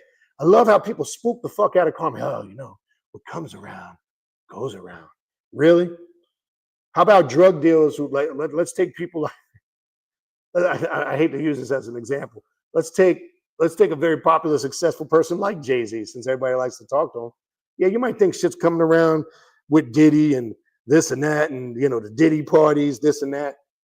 It's not coming around because these are people say that have done things. They might have sold drugs, done fucked up things. It's not that some spooky energy is coming back around. It's them choices or decisions that they made that they're going to have to at some point be repercussions of it. And let me simplify it even on an even very minimal level. Let's just say you're shopping in the store and you're a person who struggles with impulse buying, right? I'm going to simplify this for you, kindergarten. And there are some people who are such impulse buyers. If they have the money at the moment, even though they can't afford it, they'll buy it and they'll say to themselves, oh, I'll just deal with it later. And then guess what? The mortgage starts to come around 3 weeks later. And because of that purchase you made that you couldn't afford, now you ain't got money for your mortgage. It wasn't nothing spooky that came around. It was that fucked up decision you made at the time where you shouldn't have bought what you bought. That's karma. Cause and effect from the choices and the decisions you make. That's it. And it still comes back to you being the master. Ain't no spook God doing it. Ain't no spooky being bringing this energy back around. They're the spooky ass conscious people, the spirits, the ancestors. That's like these dumbass motherfuckers that'll say stupid shit like, the hurricanes, they take the path of the slave ships. You dumbass motherfucker. Hurricanes been forming, and hurricanes and storms been forming over there before time immemorial. Okay? If you're going to believe some stupid ass shit like that, they always take that path because that's the geographical area where hurricanes come. It's the same thing with tornadoes. It's the same thing with earthquakes. Understand your geography and the planet. Okay? But what about when it hits these, if they take the path of the slave ships, why does it go to some of these, like, let's use the Hurricane Katrina a few years back. So I guess them same spirits of the slaves decided to destroy the most urban and most black area of New Orleans, right? So why didn't the slaves pass them if it was just about attacking white folks and taking the paths of the slave ships? Okay? Churches get destroyed. Mosques get destroyed. Businesses, homes, all type of people. I don't care if you're Latino, Asian, black, white, everybody's in that path. But to say some dumbass shit like that, oh, the hurricanes, they take the path of the slave ships. Message, if you look at where Africa is, and you look at where the eastern seaboard of the United States is, if you look where the southeast is, right, it's common sense, right? And as I said before, you can't teach common sense. You either have it or you don't. And a lot of people don't have common sense. But people will say shit like that to stroke their ego, right? They always turn it into something spooky that really has no significance to do with anything. But it makes them in their mind feel like, oh, that makes me feel justified. I keep trying to tell you what's going on out here now is beyond race, it's beyond religion, it's beyond politics, and it's beyond cultural and educational upbringing, okay? People are going to learn a hard lesson of where things are going in the next 4 or 5 years. If you're caught up in any of those systems of indoctrination, it's going to be tough for you. And I keep trying to tell you guys, get on the AI, okay? Get on the AI. And again, let me reiterate, it's not that AI is going to replace humans. AI will replace humans that don't know how to use AI, okay?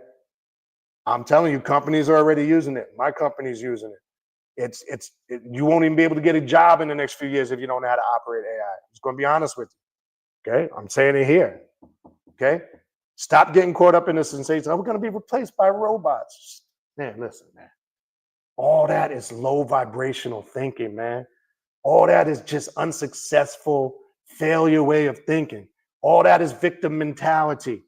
You sitting there sulking and crying, oh, AI and Elon Musk and Donald Trump. Look at you fucking puppets falling for that shit, right? While you guys are doing that, we're preparing, getting ourselves ready. We're getting ready to embrace the change, and we're going to navigate through this and emerge victorious. That's the difference of what we do. We don't play victim. We don't sit around. Because you're sitting around whining and crying and boo-hooing. And my next question would be, so what are you going to do about it? And then crickets. Crick. Exactly. Nothing. The shit people bitch, moan, and complain about, they can sit there and bitch to you for hours about everything that's wrong, but they ain't got one goddamn solution. I keep telling you what the solution is. Get up in all the shit that they throw at you, master it, decipher it, be the best you can be at it, because then you can turn the tables. But sitting around, boo-hoo, you're out to get us, boo-hoo. That shit, listen, at the end of the day, nobody gives a fuck, okay? I don't care what you think in your mind. At the end of the day, if you don't do for yourself, you will get devoured by your chaos and you will be destroyed. You will become prey. You will be sheeple. You will be part of the herd. So I told you guys going back 2 years, and I told you at the end of the year, New Year class this year, I told you what this year was going to be about. It's happening. Those that were in that class know a lot of the shit that I said at the end of December going into January, you've seen. It's happened in the last 6 months, not because I'm special, not because I'm better than anybody, because I'm tapped into what I'm doing like many others are, okay? And now you're getting ready for the home stretch to finish the year out with a bingo bango. Okay? So you're either one of those who's being proactive or you're that person that's being reactive. We're not reactive. Okay, before we react, we're proactive. We do the research, we get the data, we analyze, we study, we use analytical thinking, right? Those who are not proactive, they just react off a raw emotion. Oh man, fuck that. Oh no, we got to listen. I'm gonna say this and I'm gonna say it again. You can protest all the fuck you want. You can go out there, kumbaya, we shall overcome. You can march, you can protest, it won't do a goddamn thing. That's what they want you to do. That's low vibrational shit. I already told you guys. You want to make a change, especially when it comes to racial injustice and racial reform. And first of all, listen, let me say this, and this is not racism, this is fact. How can you be the original people on the planet Earth? How can you seek civil rights when you were the civilizers? Think about that for a minute. You're going to folks who were civilized by the original people on this planet, and now they want to convince Blacks, Latinos, Asians, who are all part of that family, right, to a degree, that we're supposed to go to the uncivilized to be civilized. That's just, it's ludicrous, okay? And I say that in a sense, again, it's not racism, it's fact. And the powers that be, when I say the powers that be, those that want to hold control, those that want to hold the money, that want to hold the power, that want to control everything, they'll use these systems of indoctrination. And that's why none of that racial shit works. I don't care if you're part of the damn Ku Klux Klan. I don't care if you're part of Black Power movements. That's all set up intentionally to keep people divided and separated. Okay? That's it. But if you want to tap in, and look, I'm not saying, I said this before, I'm not saying that racism doesn't exist on levels, because it does, right? Anybody that thinks it doesn't is foolish, okay? But what I'm saying is when that becomes the focus and the concentration of everything, and that's what they're making it about now, right? Everything is, I told you they were going to do this. Everything that they do now, there's always some aspect of race behind it. And look, I'm going to say this, I'm going to say this with Donald Trump, for an example, right? And look, I'm not a Republican or a Democrat, but I agree with a lot of the stuff that he's saying and trying to do. Not all, but people get so caught up in their dislike, right? They're not anything that he does. It's always centered on race, because it's very easy to look at the changes and it's very easy to extract race from it. Very, very easy to do it. But there's a lot of things that have been done you don't hear about, right? You don't, there's no criticism. And I don't want to get into a political thing here, but there's no criticism on the left side when something is done or things are swept up under the rug, right? Because when you're looking at it always through the lens of race, you're never going to really see what it is, right? And I understand the thing that's going on across the country. He's bringing some radical change that some people just are not ready for. And I'm not saying all of it is productive. That's not what I'm saying. But let's not act like everything he's saying is bullshit or everything he is doing is fucked up. Even the first time around, but that was a whole nother story. We talked about that going years back. But anyway, I don't want to digress into that topic and get all into the political, kind of taken away from our discussion here. But only because that kind of worked its way in briefly. But let's not get sidebarred with that. But what I'm trying to essentially just simply say, this is bigger than race. Don't get caught up in that race game. I'm trying to tell you, right? And again, it doesn't mean there's good and bad people out there from all sides. Yes, and there are racist people out there. So it's not saying that racism don't exist, but don't fall into that trap where everything is about that. Because especially in this day and time, that's all to keep you distracted from all these great changes that are going on the planet. The way things are evolving and changing is to keep you blind to what's really going on. So when you get caught up and you become just purely reactive, okay, and you just react to all this shit off of pure emotion, that's when you're on low vibrational frequency shit, and now they can easily tap into your emotions and get you to do what they want you to do, get you to react the way they want you to react. All right, what time we got? All right, let me go through a little more, and then I'll go through the chat. The White Death, the stage marks the beginning of this cleansing process, is where we left off. The length of which depends on our energy patterns and may result in many types of depressive and down cycle states. And finally, there's also the burnout, or the phase of exhaustion, when the body is depleted and the mind is unable to function properly. We cannot think logically, our sense of self is distorted, and we struggle to return to our normal awareness. I was just talking about that. In this condition, we may view our body and life from the outside if we were detached from it, or we may be prone to delusions, thinking that we are omnipotent, godlike beings. Now, this is talking about another state. This is a trap into which many practitioners fall into their work, and I've seen this happen to people. I told you about my friend years back. He thought he was the angel Gabriel. He had opened up a part of his psyche, and he just went batshit crazy. And I'm sure there's probably other people who see this video watching it. Some of you in here right now might know a person like that, who starts to believe through a lot of these illusions, or a lot of the delusional aspects of their psyche that they open up. They'll say that I'm this being, or I'm an incarnation of this.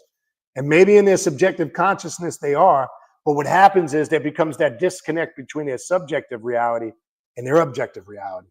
So they get trapped in that subjective reality, right? And when you are trying to objectively process that, they struggle with it. So it's hard for them to get back to their regular selves. It's hard for them, as it described, to lift some of these issues or remove some of these issues. As I said earlier, okay, some people have the strength and the ability to come back from it. They do. I've seen it. I've seen the flip side of it, right? Outside of the person that just can't handle it, gets devoured by it, and they can't come back from it. Yes, there's that person. I've seen that many times. But then I've seen the flip side. I've seen people dip, but they had the fortitude and the mental strength and the spiritual power to come back from it. So it does work both ways. It can happen. And this is why we just need to, and that's why I'm trying to discuss all aspects of this. And that's kind of why I picked this topic tonight, so you can see both sides of that, right? All right.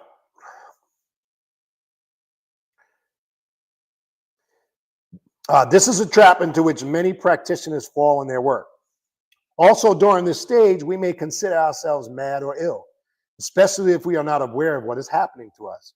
Most often, however, this state is simply frightening and overwhelming, and I experienced this. The majority of practitioners expect a feeling of power and illumination. Instead of it, they are suddenly faced with all sorts of issues, from those affecting physical health to a number of mental disorders. And that's why I described that situation I had back in 2019. I experienced some of this, like I'm sure some of you have, right? And then I know then there's the perfect ones. Oh, no, not me. Everything I do is perfect. Yeah. I've never had any issues. That's the first lie you said. Anybody that tells you that none of this stuff has ever happened to them, oh no, they're perfect. They don't make no mistakes. They're not on this path. I don't know what the fuck they're doing. Look, I'm just going to be straight up. I'm not even going to sugarcoat it. The first problem they have is thinking they don't have no problems. That's how you know somebody is disconnected. All right. All right.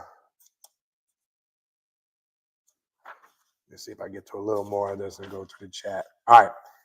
In fact, this is not anything abnormal. The dark phases of Kundalini awakening often result in great confusion, a lot of mental distress, and many problems on all levels of life. As Janet Dixon observes in Biology of Kundalini, it is as if a 220 volts of electrical energy suddenly coursed through their 110 volt units. Fusing blows and circulatory melts. When we find ourselves experiencing high levels of energy, whether awakened through spiritual work or involuntarily, we are often unable to handle them, and thus we feel overwhelmed, confused, disorientated, fragmented, and afraid of the whole process. This is a natural thing, but yielding to panic and fear is never a solution. Okay? Okay? Never. Never. Okay? The process of awakening may be accompanied by unexplained illnesses and physical disorders. We can experience chills alternately with hot flashes, severe headaches, nosebleeds, nausea, and it can also affect our physical appearance. We may fluctuate between looking younger at one moment and many years older at a short time later. This is facts. Okay? This is facts.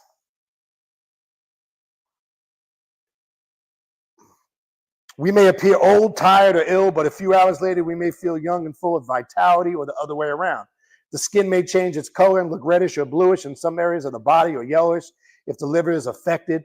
This is all different for each individual, though. While one person may experience a great increase of energy or feel overcharged, another will feel drained and exhausted. How many times people say, and I know this happens to me occasionally, after an intense ritual is done, you might feel exhausted or you can feel supercharged. And I've noticed that depends on what you're doing. Now, I've experienced both, and I'm sure we all have. There's some rituals, like when I do set rituals, I feel like I can stay up to the next day. I'm supercharged, like I feel like I can walk through a wall. If I do some draining work, for an example, like clipothic work, if I'm doing work, let's say with Samael or Belial, even Lilith, it can be very exhausting sometimes. It just depends. Okay, it just all depends. And as it says here, each individual is different, right?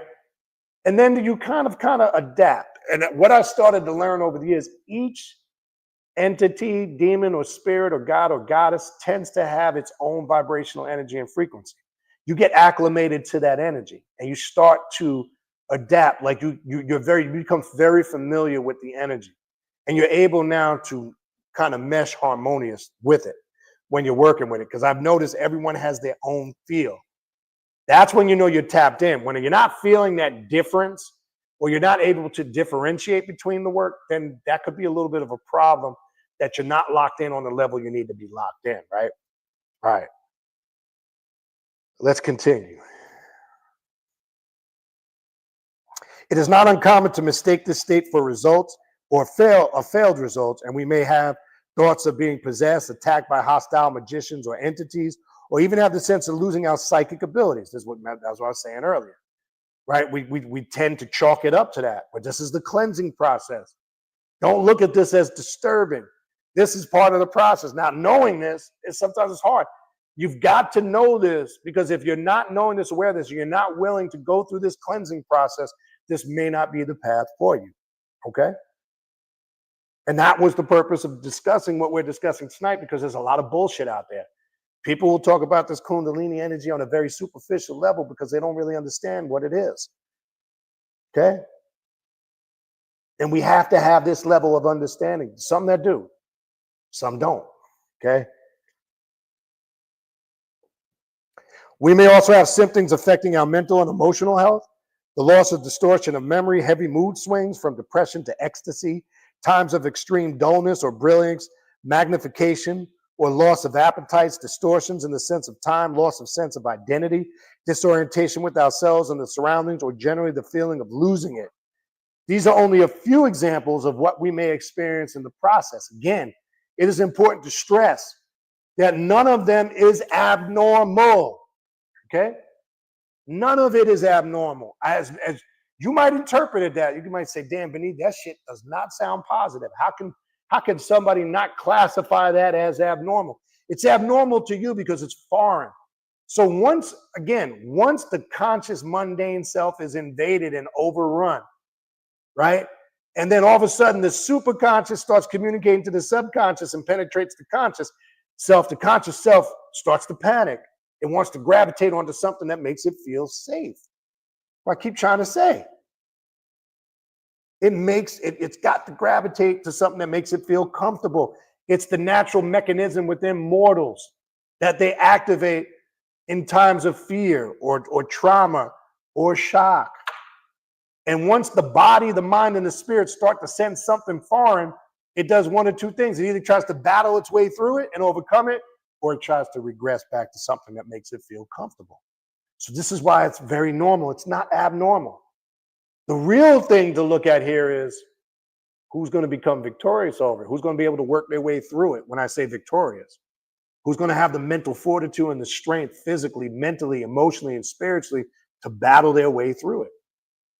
That's facing your hells, okay? And this is where they get concept of the religious hell. This is where Catholics get the concept of purgatory. You have to burn out all your weaknesses. The Catholics, let me tell you something, man. The Catholics, boy, I got to get them. Let's get them a hand.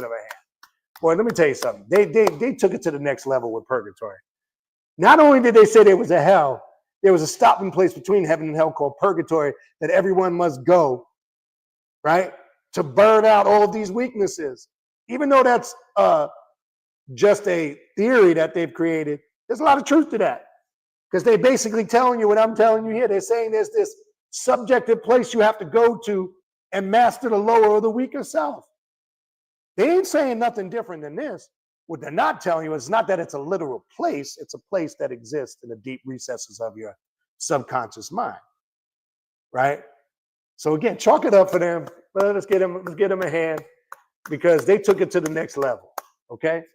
They took it to the next level. They were trying to tell you, because we know they studied. That's a whole nother story, but you get my point, okay? All right.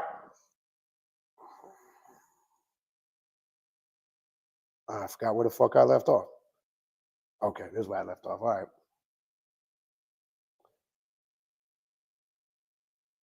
Okay, so it's not abnormal or results from any personal failure. These are all natural parts of the Kundalini process, but there's no need to worry in advance. You may not have to go through all of them. Each person is unique, and the symptoms can manifest in many different ways. So don't think that's going to happen the exact way like that for everybody. Some may experience minimal symptoms of it. Some may go through more things than the others, vice versa. Some may have maybe a little bit of everything. There's no set way. That's the whole point. But it's just to be aware to when, and this is what it said in the beginning, when you're aware of this and you're preparing yourself, it's going to help you if these things do happen. Okay? That's it. And as again, I can't stress enough, as it said, this is nothing abnormal. It's very, I know it sounds crazy. It's very normal. And again, as I said a few minutes ago, you might say, Baniti, that sounds crazy. Who the fuck would want to voluntarily? It's the process of growing and evolving and changing in your spiritual path. So that's why I say it is very normal. And to some of us who have been doing it for a while, or some of us, whether they've been doing it for a while or not, that have prepared themselves, it is very normal to them. And it's almost to the degree, to certain levels, it's expected. Look, I tell people on this path, you can't 100% prepare yourself for everything you experience. And for those people who are like that, get rid of that mentality. I can't tell you how many emails I get. Oh, but you know, I was thinking about tapping into vampire magic. I'm not sure if I'm ready. Do you think I should? I can't tell you that. I don't know. And I can tell you this, though. My advice would be, if you still having uncertainties and doubts, the very fact that you're unsure would probably mean at the moment, it's probably not the moment for you to do it. And how do you know you are ready? Real simple. When you just dive in 100%, you ain't really questioning shit. You ain't doubting shit. You ain't got hesitation. It's still not going to prepare you for 100% because you're going to experience things on this path that you're going to have to deal with on the fly and in the moment. That's just the reality. Anybody that tells you you can be 100% prepared for anything you're going to deal with on this path does not know what the fuck they're talking about. And a lot of what you do on this fast is trial by error. Remember, we are scientists. We experiment in our ritual work. And just like a scientist experiments, he makes mistakes, trial by error, he or she. And they have to figure it out through these mistakes. Okay? So anybody that's going to sit there and tell you that you can be 100% prepared for what you got to deal with doesn't know what they're talking about. I wouldn't recommend listening to that. All right, let's continue. So as it said, you may not have to go through all these things. And again, I want to read it. Each person is unique. Right, so go back to what I was saying in the beginning, in the very beginning of the video. Right, so the process isn't going to be identically the same for everybody. So this is why any religion, dogma, spiritual system, practice that, says, oh, this is the complete way to do it, the only way to do it, you have to do it exactly like this in order for it. That doesn't work. That's not a path of self-mastery. That's not a path to spiritual sovereignty, liberation, and spiritual freedom to manifest and control your destiny. Okay? So Kundalini can be awakened voluntarily by meditation, body work, rituals, drugs, psychoactive substances, sexual practices, or etc., or can occur out of the blue. I find it starts to happen out of the blue when you are really in tune with your spiritual path. As I said before, as far as activating the DMT molecule, I know people like to use ayahuasca and mushrooms and hallucinogens, and I'm not saying they don't serve their purpose. They do, when used correctly and properly. But I keep telling people, you don't have to use, psychedelics to activate the DMT molecule. You have the ability and the discipline to do that on your own when you are locked into your spiritual power. And I'd be a little bit concerned if the only way you can activate that DMT molecule is by using psychedelics. Then it shows your power isn't as strong as you think it is, right? So we have this power. We're activating Kundalini energy, the DMT molecule, these process of states of awakening and consciousness. This shit can happen out of the blue. It's like when you go into alpha state, okay?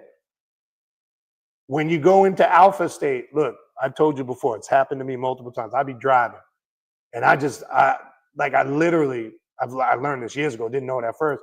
I literally will start out driving, remember the beginning of just getting in the car driving, then the next thing I know, I'm parking the car at my destination and have no recollection of how I got from point A to B.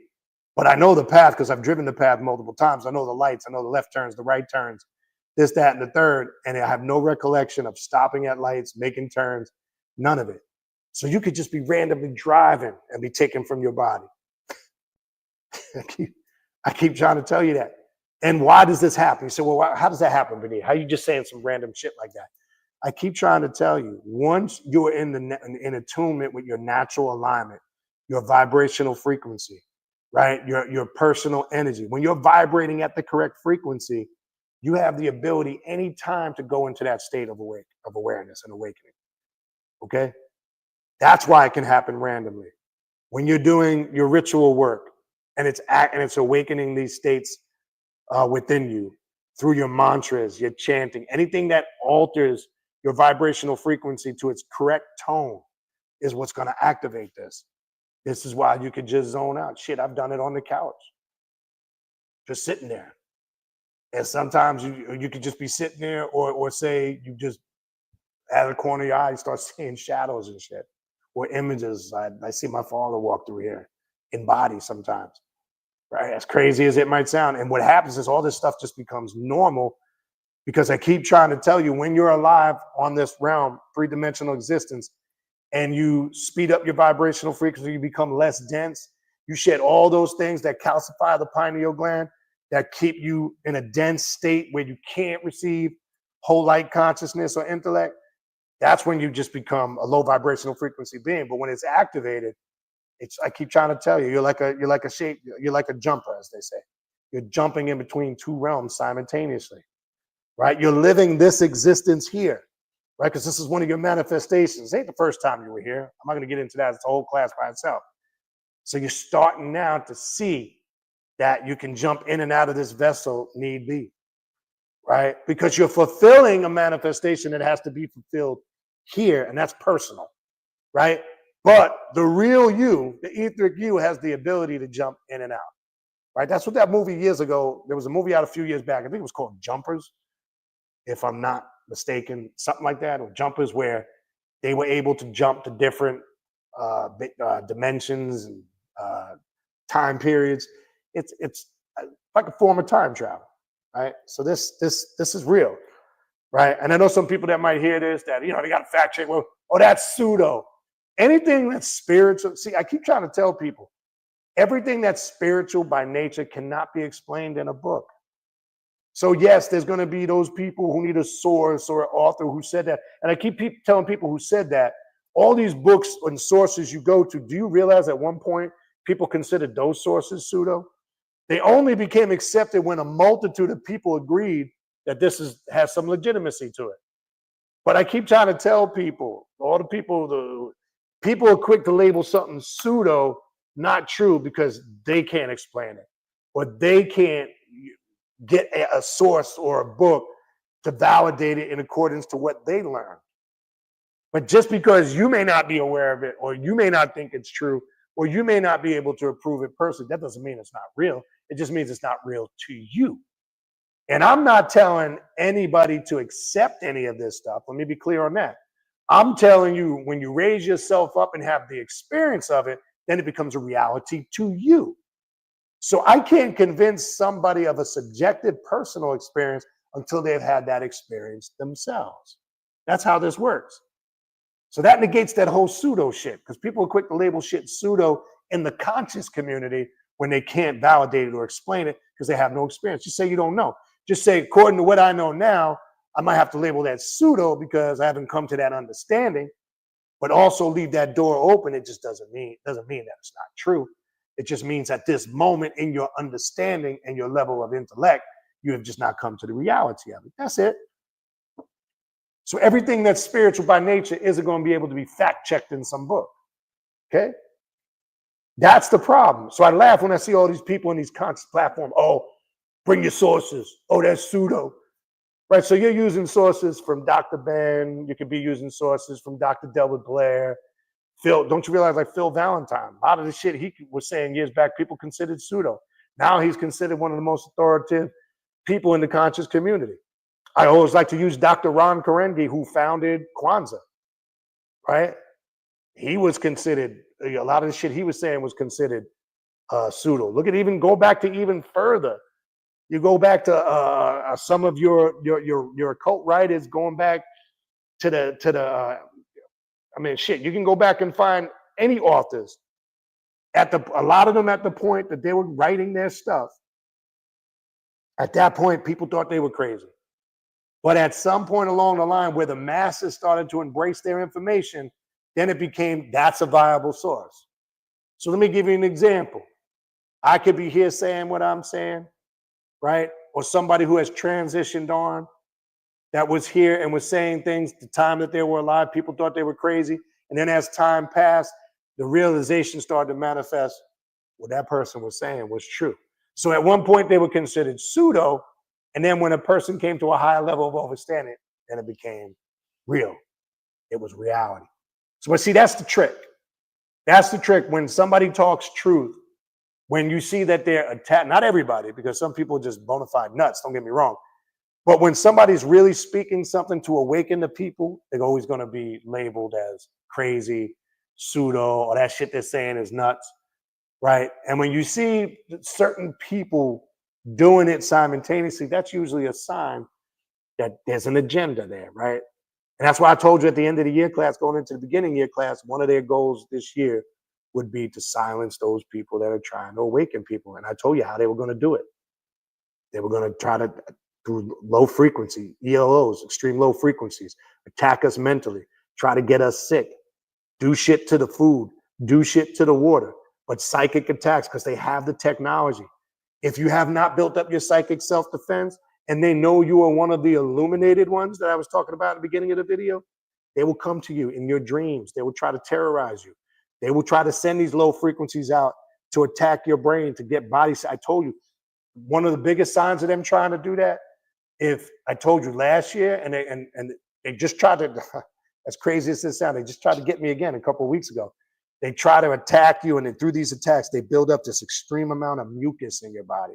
It's crazy. It just happened to me a couple of weeks ago, and I didn't take anything for antibiotics. I got rid of it in about 2 weeks. I mean, when I tell you I had levels of mucus coming out of me, you wouldn't even believe. It was insane. And you can now tell when they're trying to, as crazy as this shit might sound, you can tell when they're trying to come at you because they have the technology to do this. And your protection against it is building up your psychic self-defense, doing your ritual, creating that spiritual protection around you. So when it comes, you're able to, quote unquote, repel it. Okay?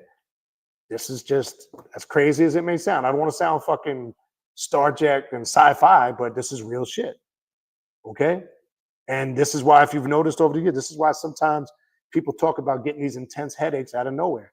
That's them using extreme low frequencies to get to you, right? When I'm talking about, you get these bizarre headaches on one side of the face, penetrating at the front part of your head or the top of your, just these bizarre fucking headaches. That's them usually trying to get to you. And as I'm saying it now, I'm talking about it now, right here above my left eye. I could feel, again, not sound spooky about it, but this is what we have to be aware of, okay? And the one key thing I'm going to stress to you guys, more so now than ever, stay as active as you can. Okay? The more you stay active, Okay, and I'm not just talking about on a mental and emotional level. I'm also saying physically. Stay active. Do things. The worst thing you could do is just lay dormant and cave into it, because then it becomes a problem. Okay. All right, let's continue. Almost there. Almost there.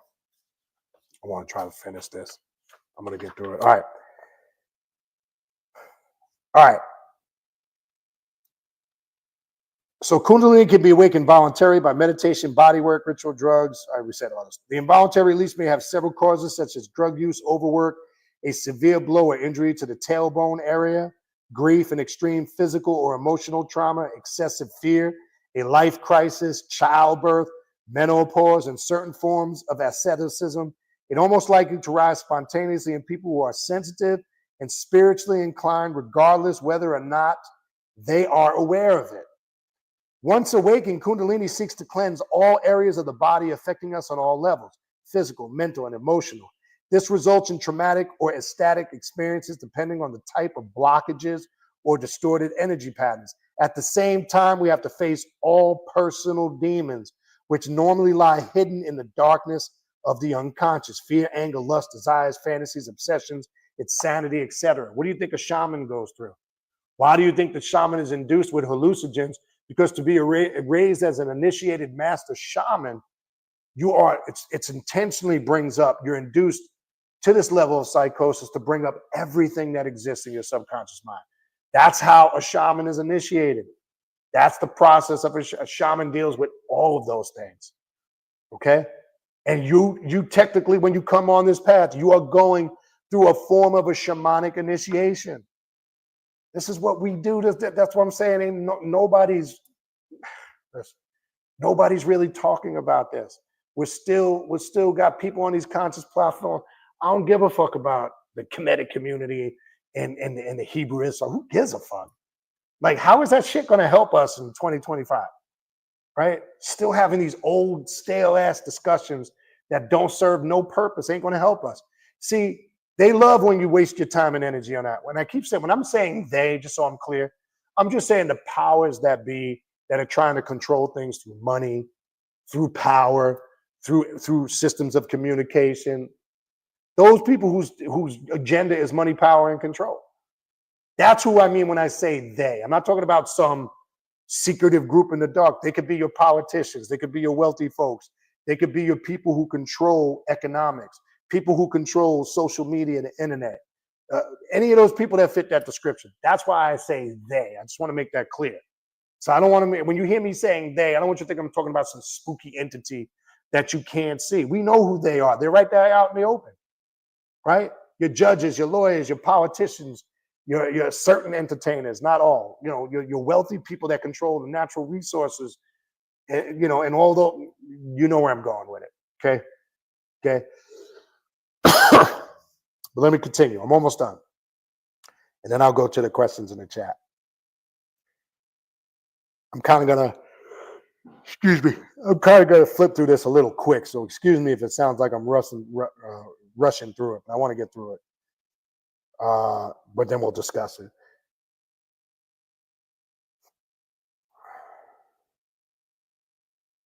All right. So, however, it is usually not that the symptoms themselves, but the lack of knowledge and understanding of the process that makes it fatal for some people. If you are not physically, emotionally, or mentally ready to handle this force, you are more likely to experience depression, illness, disorientation, and many other problems than if you knew what was going on and approach it with responsibility and understanding.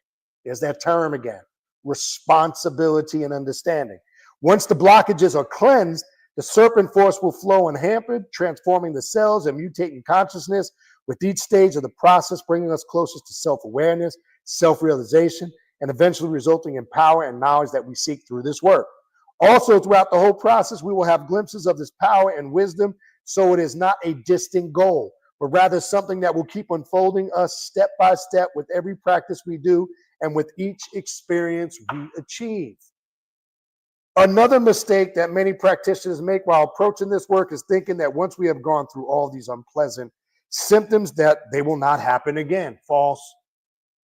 That's a big mistake. But I can tell you when it does happen again, it's very easier to deal with. I keep saying it's like when you're battle tested and now you have the armor. I keep saying this path in essence is about making order out of your personal chaos. But once you've done that and have the experience, chaos will always find its way in your life in some shape, form, or fashion. But guess what? After being battle tested and now having the armor, now when it comes, it's just like you're easier to deal with. It's so much easier because now you're aware. You have the experience, you have the knowledge, you have the tools, you have the wisdom, and you have the understanding to deal with this shit now. So that's why that's why I say that bump in the road, that fork, you hear me talking about all the time. That's the first one is the roughest one. I promise you. But I promise you also after that, it becomes much smoother to deal with. And that is right on point. I had to stress that is seriously right on point. And I know a lot of people can attest to that, right? So don't think it will happen again. In fact, however, when the serpent force ascends above the head and merges with the higher consciousness, it has to ascend back to transform the subtle body and awaken the psychic senses. If there is a blockage or the body has not been properly prepared, Kundalini will begin to cleanse and refine energy patterns, which can result in another slow and painful ascent. Again, this can cause a great physical, emotional, and mental trauma, which this time may take days or weeks, but we are speaking here about years during which we may experience the same symptoms as before in a milder or more severe form, depending on what you're going through. Until the cleansing process is finished, usually it is not like we are suddenly faced with years of painful trauma, as the symptoms will appear from time to time and disappear by themselves. It is also unlikely that we will experience them all at the same time, right? What you may expect are various issues connected with particular chakras. For instance, when Kundalini starts cleansing your root chakra, you may experience fluctuations in your level of physical energy, tiredness, unexpected and often unexplained skin diseases, bone and teeth issues. On the mental and emotional level, you may even go through issues with moving forward, making decisions, survival, and adaptation in the surrounding world, and so on. When the cleansing process is complete, all these issues will disappear and you will feel healthy. I'm at one of these processes now, strong and balanced, full of energy, and ready to move forward with your life and spiritual work. After the phase of illness, you will experience a time of health, strength, and rejuvenation. However, when the serpent force ascends and starts working on it, you may find yourself facing certain issues again.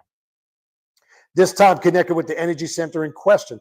And this will continue until all chakras are cleansed. Each stage may take weeks or years for the cleansing process to complete, and each one brings different initiatory qualities.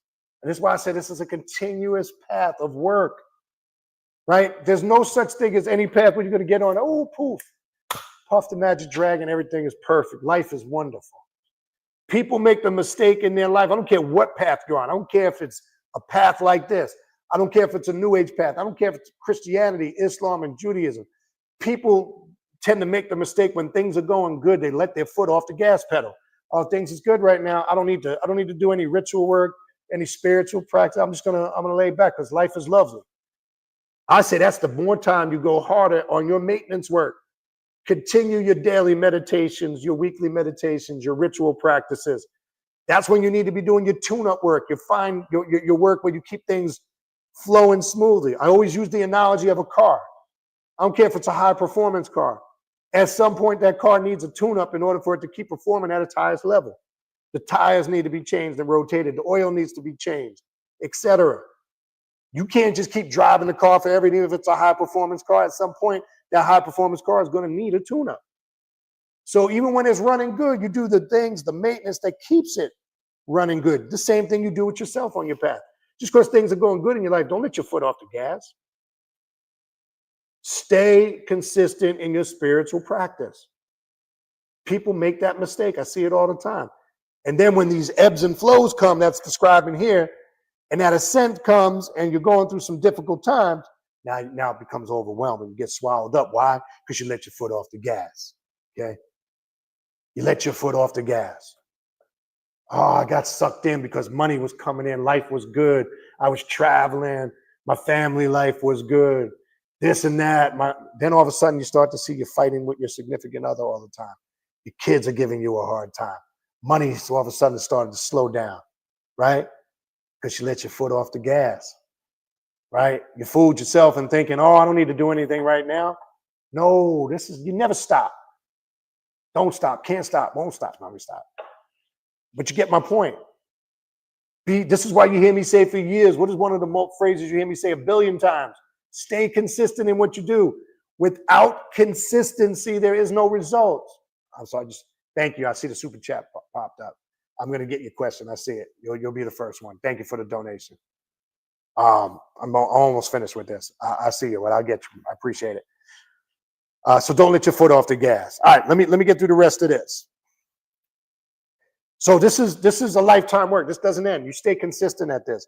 During the most intense phases of Kundalini awakening, you may experience such symptoms as muscle cramps or twitches. I get the twitches all the time. Itching, tingling, I get it at the bottom of my feet. And crawling sensations all over your body, numbness or pain in the limbs, waves of heat or cold, involuntary bodily movements. I get all this shit. Jerky, shaking, tremors, or sudden rushes of electricity circulating within the body, all normal. This may all happen during meditation, but it's also very common to experience these sensations. Happens to me all the time during rest or sleep. Your sleeping patterns may undergo alterations as well. You may have phases with very little or almost no sleep. I'm going through that right now. I go to bed 3, 4 o'clock in the morning all the time. And no matter how tired you are, you may feel hyperactive with no need for sleeping over long periods of time. On the other hand, you may feel extremely exhausted, deprived of vital energies, and sleepy all the time. The same applies to your eating patterns and habits. You may feel hungry all the time. You may feel no need for eating at all. You may also at this time give up certain types of food and switch to a completely different diet than even before, which can be caused by either digestive issues. Your body will start rejecting substances that it considers harmful to the cleansing process, or a mental need for a lighter and healthier nutrition. This is why sometimes you can go to the doctor and think there's something wrong with you and they can't figure anything out. They've done blood tests, this test, that test. We can't find nothing wrong with you, sir. We can't find nothing wrong with you, man. It's because what you're dealing with is of more of a spiritual nature, okay? It's not uncommon to experience pain in various parts of the body. Almost there, people. Usually these are headaches and pressure within the skull. Man. But you may also experience pains in the chest, increased heartbeat, and tension in the back and the neck. These pains are often signal blockages in the energy and flow, and they disappear by themselves when the cleansing process is in a particular area is completed. If they bother and you find yourself unable to function, normally at the time you can relieve them by practicing yoga or another form of physical exercise. That's why I said stay active. Me, it's the exercise that works. I like to universal weights. I like to use the ecliptic machine. I like to ride bike and hit the boxing bag. I try to mix it up. I find activity alleviates a lot of this stuff. Now, that may not work for everybody, but I have found to some degree in talking with others, being active to some degree. I don't care. Walk it. Look, I mean, I've gotten to the point now where it's pretty much 6 days a week. And I've just recently started a routine where even on non-workout days in the evening, right before the so-called sunset, we know the sun doesn't actually set.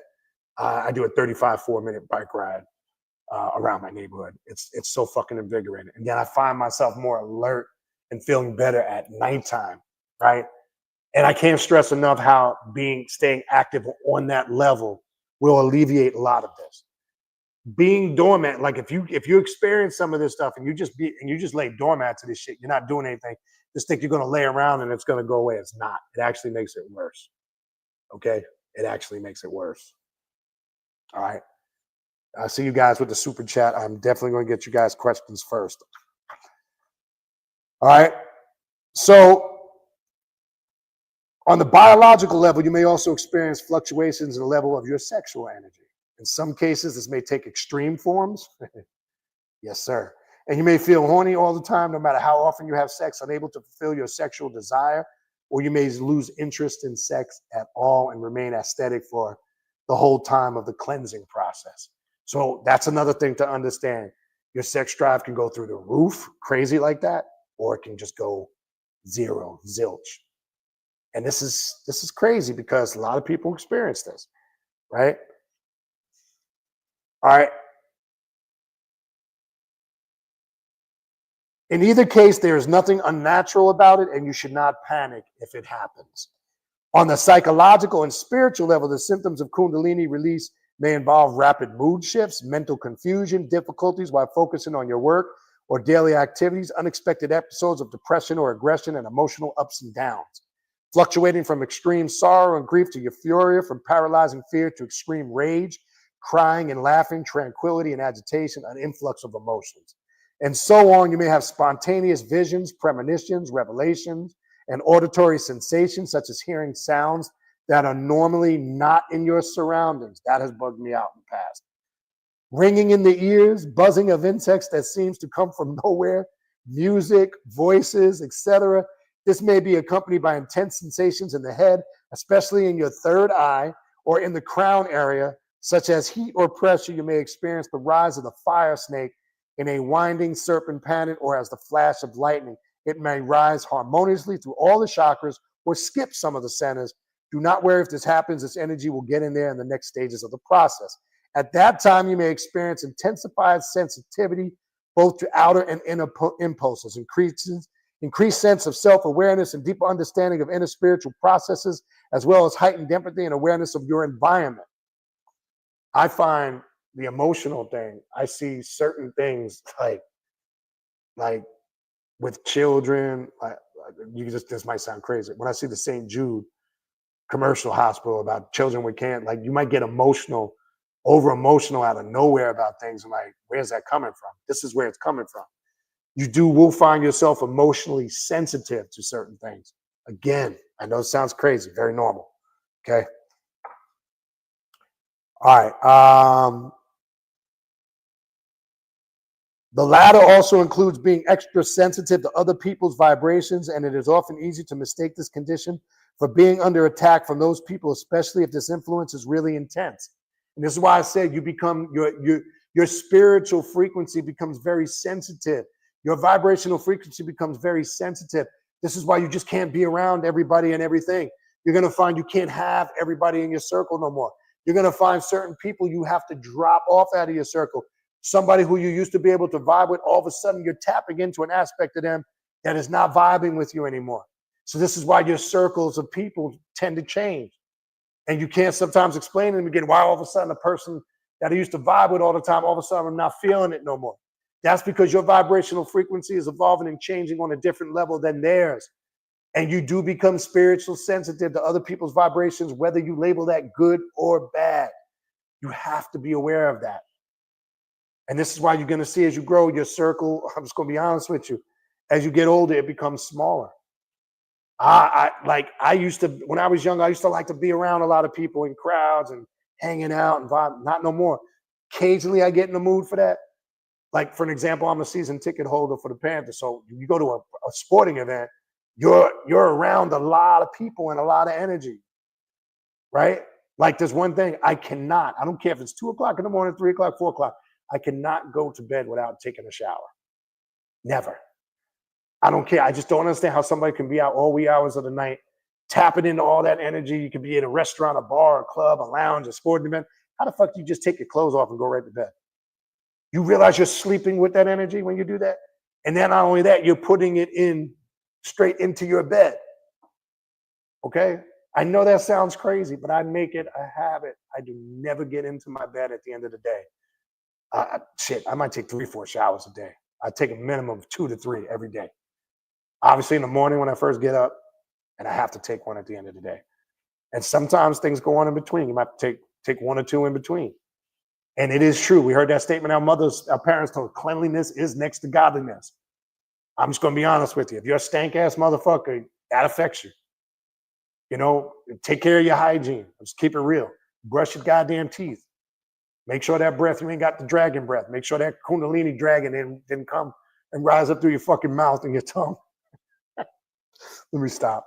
Because some people got the dragon, right? And I tell people, if my shit is kicking, you ain't offending me. Tell me. Don't make me think I'm feeling good about myself and my breath stank.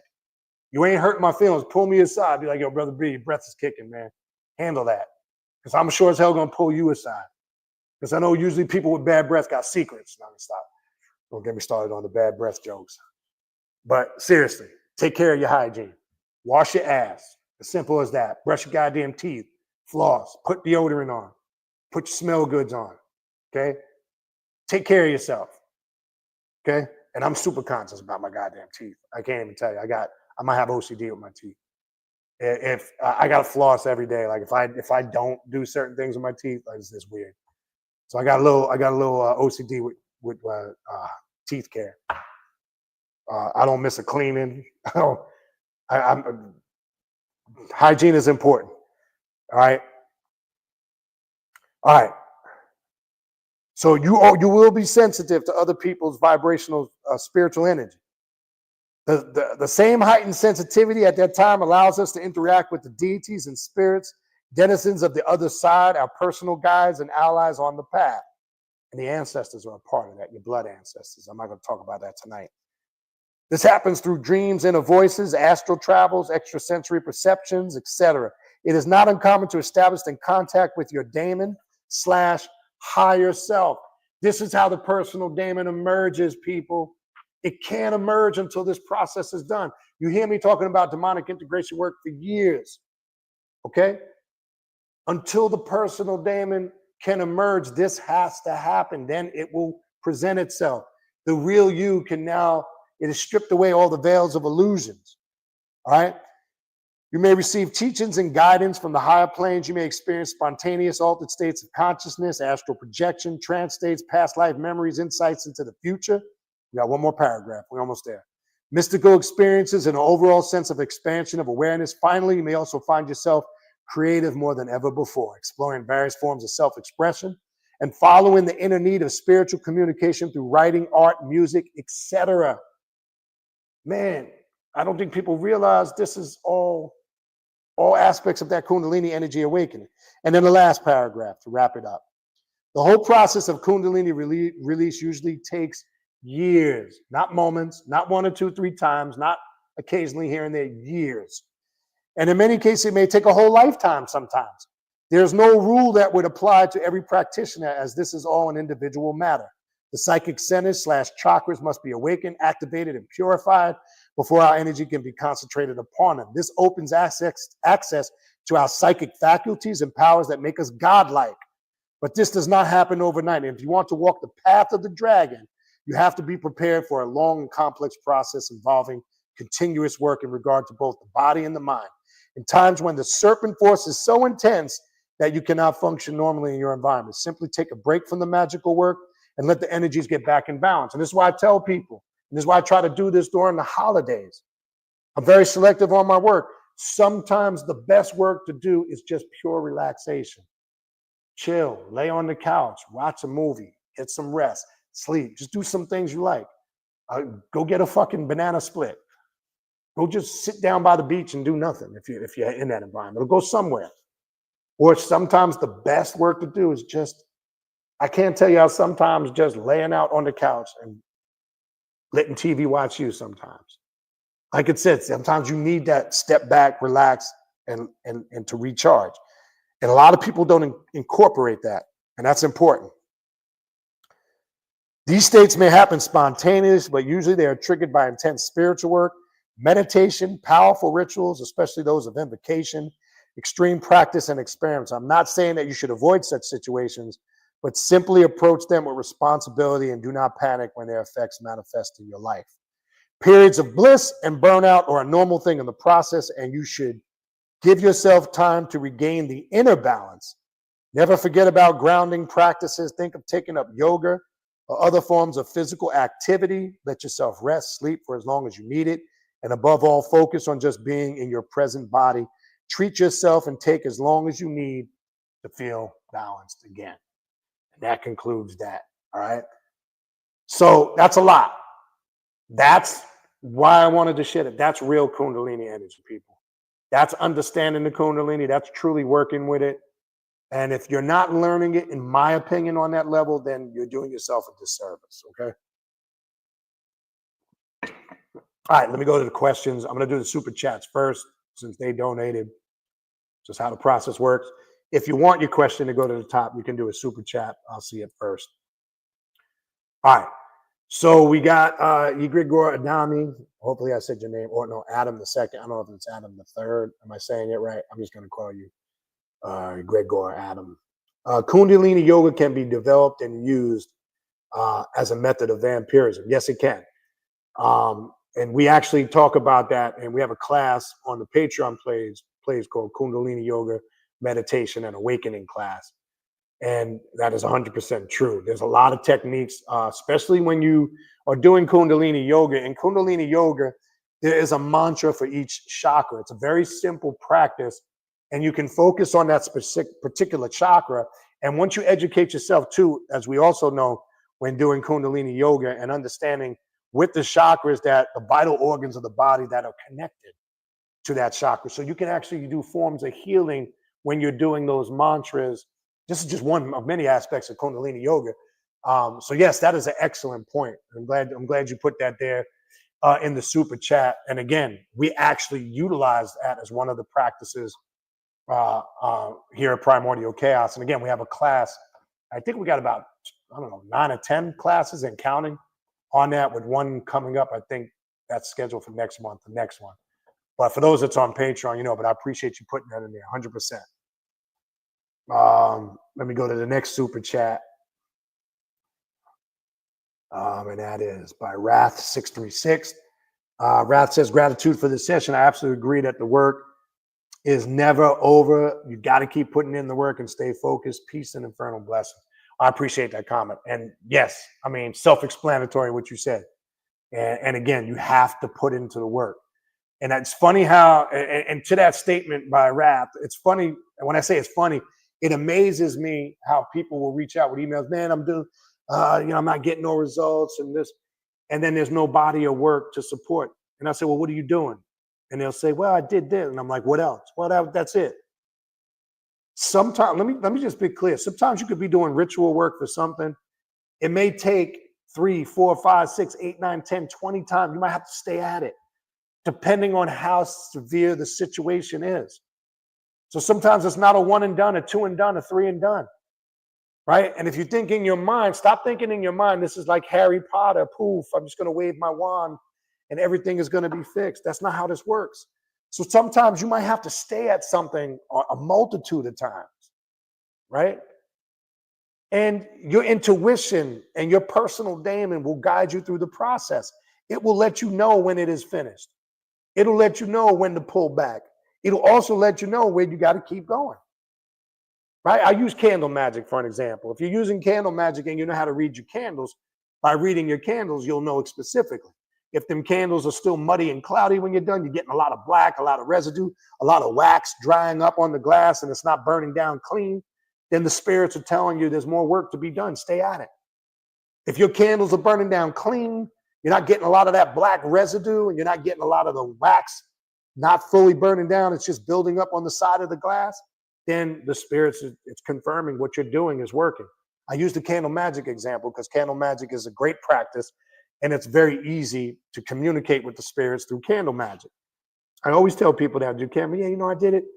I did it twice, it didn't work. So I said, well, what did your candles look like? What do you mean?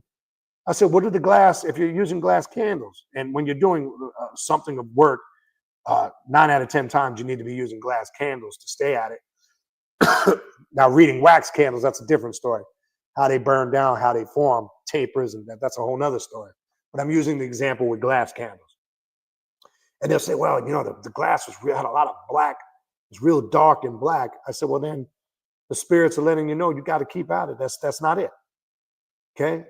When you have all that black residue filling the candle, there's more work. You need to stay at it.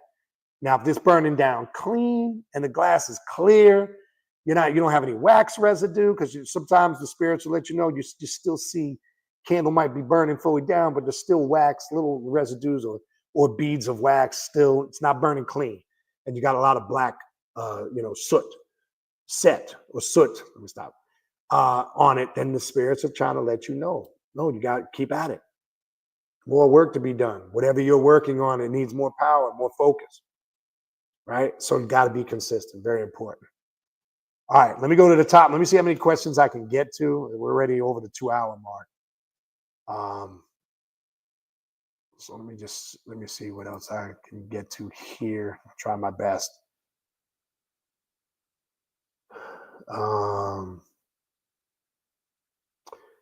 This was early. Can you ask anything? Or this was very early. This was at 8:39. Yeah, you can pretty much ask anything at this point. I don't really have a structure. I mean, there's a structure when I'm trying to present something. I'm done with that. So I'm not sure if that person is still here. A divine prosperity, do you pay to present? if you come to the conference, I mean, because it's an event that I pretty much have to pay to rent the facility out of my pocket. I don't necessarily pay to present. I do give you aspect as far as attending. If you have anything to promote, you can bring your own goods. I give you the full ability to promote any products and services you may offer, and speak on whatever it is. You can, if you have a website, if you have a page, so I give you full promotion of yourself. And then, you know, if you're going to attend, I usually work with you or take care of the process of actually attending the conference. Only because of pretty much it's pretty much me out of my pocket. It's not a huge event where you know, we like it's at a facility where we have 1,000, 2,000 people. It's usually an event where we have a facility. It might be 20 people, 15 people. So it's one of those. It's a more intimate, smaller event, and it's pretty much done. If you're still here, Divine Prosperity. So that's kind of what I offer. I do offer you full. You can promote. You can bring your own products too if you're selling anything. So I give you as an opportunity, and then also it's done virtually. So we do have a lot of people who tune in virtually. But if you need any further information on that, just send me an email. All right, what else we got? That was Goddess Isis piece. What else we got? The news says, found your channel recently. Keep it up. Does the SETI Empath have different mantras for all chakras? Yes, there's work in doing work with SETI and magic with that. Not sure if you have, I don't know if you have the Draconian Egyptian ritual book. There's some stuff in there, Set the Fury of Egypt. But then there's also some stuff that I have created in working with that. And really, it's not just, you could do that. I'm just going to be honest with you. For an example, you can take the aspect, let's just say for Set, for an example, make an order out of chaos. It's funny you bring that up because part of the working we did in the first couple of months was a mantra with Set holding the carnelian stones. And because the carnelian stone is a stone that's, you know, synonymous with Set, and it represents high forms of healing and awakening. And we worked with each chakra with a mantra with Set, activating the Set energy and holding the carnelian stone while we were doing the mantra on each chakra. We broke it up into 2 months workings, but that process, you can really use that across the board and create your own methods pretty much with anything you work for. Anything you work with, okay?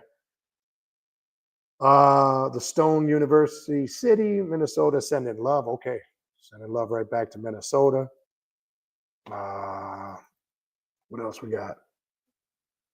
Jose Munoz says, coincidence, how you doing? A whole live stream about this because I was just doing a sexual transmutation meditation by channeling the energy from the base of my spine to my higher chakras. Well, there you go. Not a coincidence, on point. You do that meditation every day.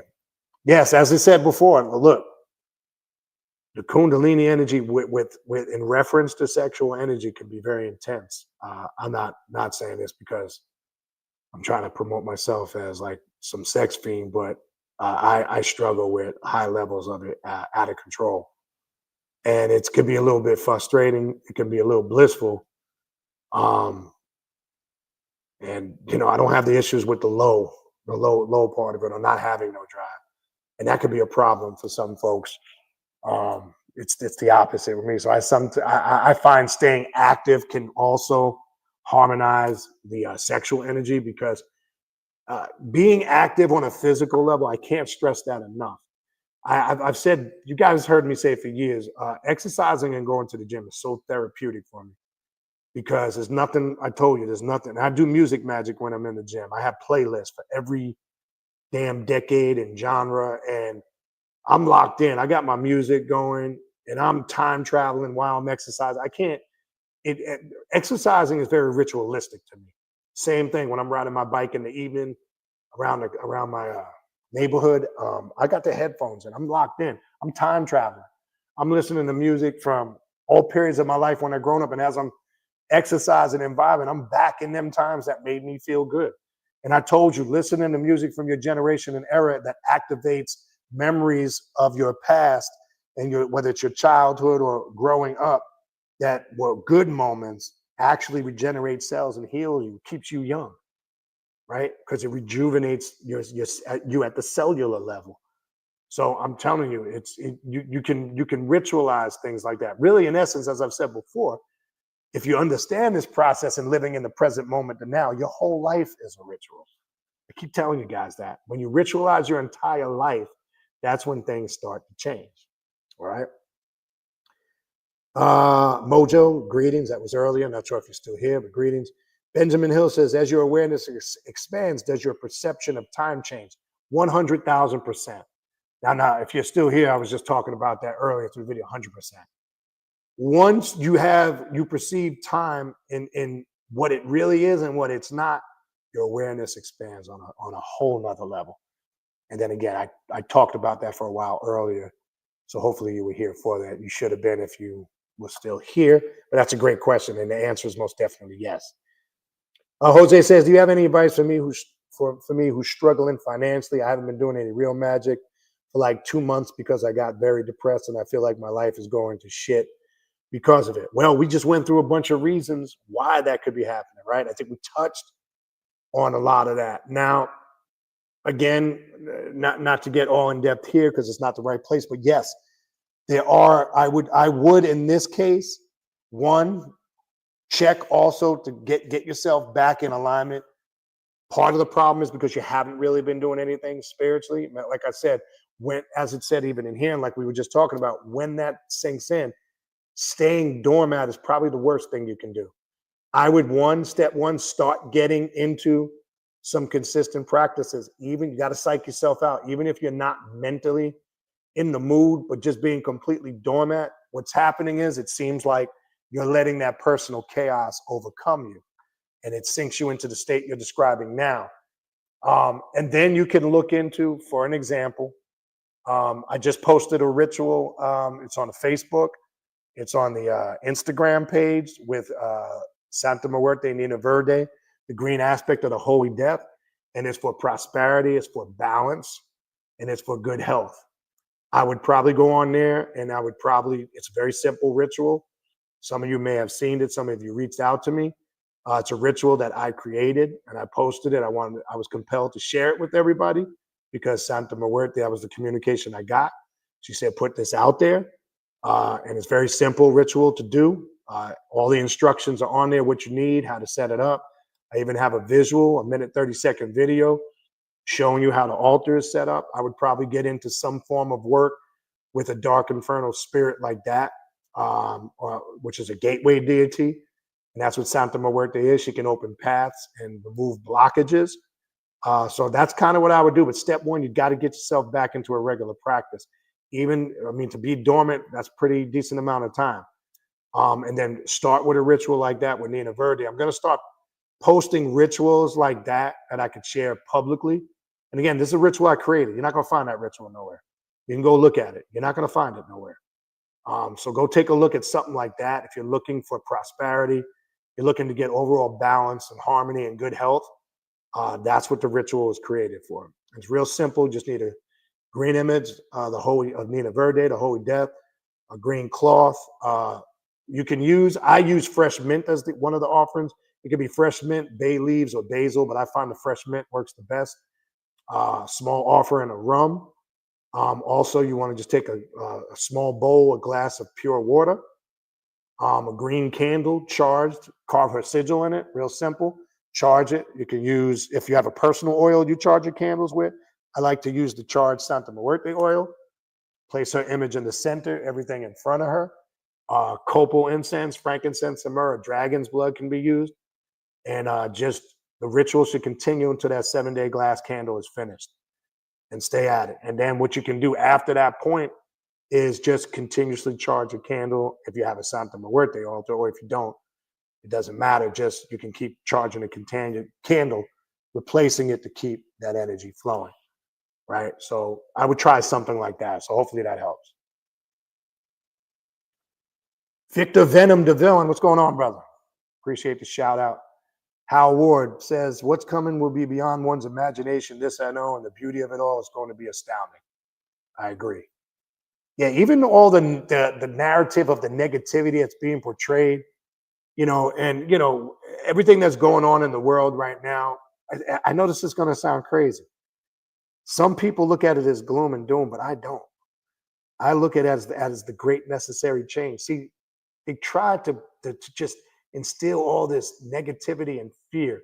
And I know things don't look great right now. You see what's going on when it comes to war. You see what's going on in Russia, Ukraine, Israel, Palestine, Gaza, Iran. I mean, this is all part of the process, people. Right? So yes, you can look at this two ways. To certain folks, this is a bad time. To us who are locked in our path, it's not a bad time. Okay?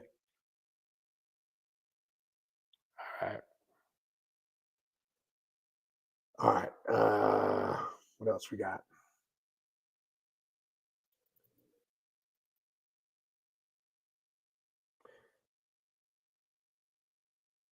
What else we got? I don't understand what that person wrote, and doesn't make any sense. But anyway. Howard says dark magic and rituals not work anymore as we have moved past the 2012 marker without starting World War III. The old guard is finished and a new chapter in human history is unfolding as we speak. Now, yes, I agree with that to a degree.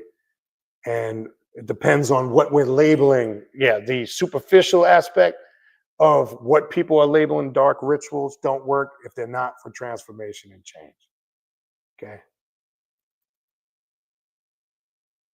And the Neo says, got to have audacity to not fall for the BS. Very true. Yeah. And unfortunately, there will be some who have that strength and willpower, but then reality is there's going to be casualties of war. There's going to be victims, right? Let's just not. The problem I see with some people, and this comes up a lot, and all of us are going to have to accept the fact you're not going to be able to save all the people you might like or love. Let's just keep it real, right? And friends, family, close one, loved ones, you can't save everybody. And this is really not a path about saving anybody, because you can't help anybody. You can't save somebody who don't want to save themselves. I know other paths promote that, other religions and dogmas, go out and save people. That it doesn't work. Okay. You can't save nobody unless they want to be saved in whatever methodology that is. Right. But first and foremost, you have to get yourself right, because you're not useful to anybody else if you're not right. And that's the problem with a lot of other paths. They're teaching you to save everybody when the focus first and foremost should save yourself first before you can save anybody else. Right.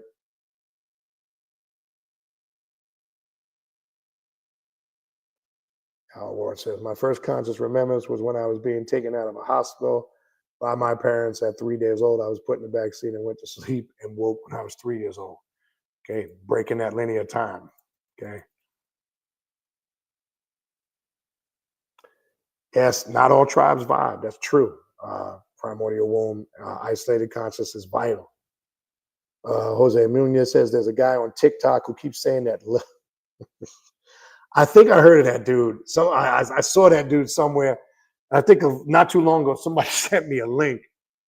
I mean, see, that's what I'm talking about. Shit like that is just that's that internet shit. That's that clickbait, and that's that delusion. I think I know who you're talking about.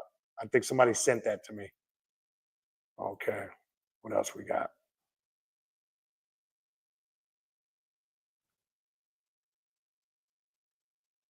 Yes, and that's what the 2012 shift was about. Howard put in mind 2012, 2030 change. It's an awesome time to be alive and realize that as we move forward, we will recognize this time period as the end of the barbarian age of mankind, in which we all played a part, 100%. And I remember when the whole 2012 thing, and I've talked about this a lot. I remember when it first came, everybody thought it was doomsday, end of the world. People were trying to buy, food supplies and trying to find safe places to go, or geographical places when they thought the earth was going to shift on its axis and it was going to be catastrophic events. I try to tell people, according to the Dresden Codex and the Mayan calendar, it was a great shift in consciousness. It wasn't just talking about cataclysmic events, right? And then here's the other thing. What they were labeling as 2012 in the Gregorian calendar, does that line up exactly what it's supposed to be on the Aztec Mayan calendar? No. So people were all out of whack with it because they didn't understand what it was talking about. Okay. So that great cataclysmic event that they thought was going to happen in 2012 hasn't happened. Okay. But there was a great shift. When the Earth shifts on its axis, or the poles shift on its axis, the magnetic grid is altered. Also, there's a certain level of alteration that takes place within you, because there's a great shift that happens in you. And people experience and have experienced certain things. Those that haven't, it's just because they're not in alignment with that. Right. And that's why, when people were running, thinking that, they had to get off the grid and all that, they just didn't understand what that was about. All right. What else we got? See what else I can get through, time permitting. I got to get off of here.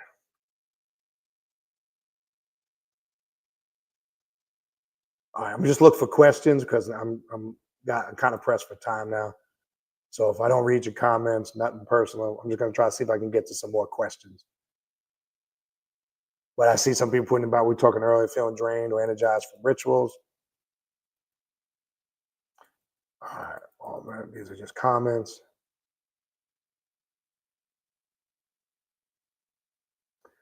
Yeah, the Loki series. I got to go back. Somebody told me about that. I haven't seen it though. Thanks for pointing that out, Mario Tarot. What else we got? I'm trying to look for questions.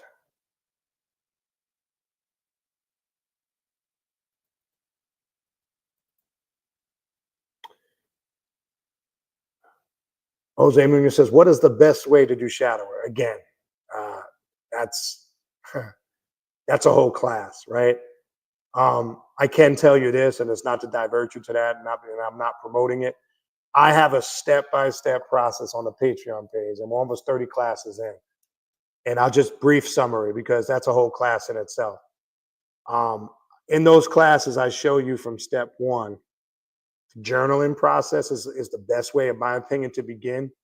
And in journaling, shadow work, there's a journal where there's a bunch of very personal questions that are asked. And in that journaling process, it helps identify things you need to work on.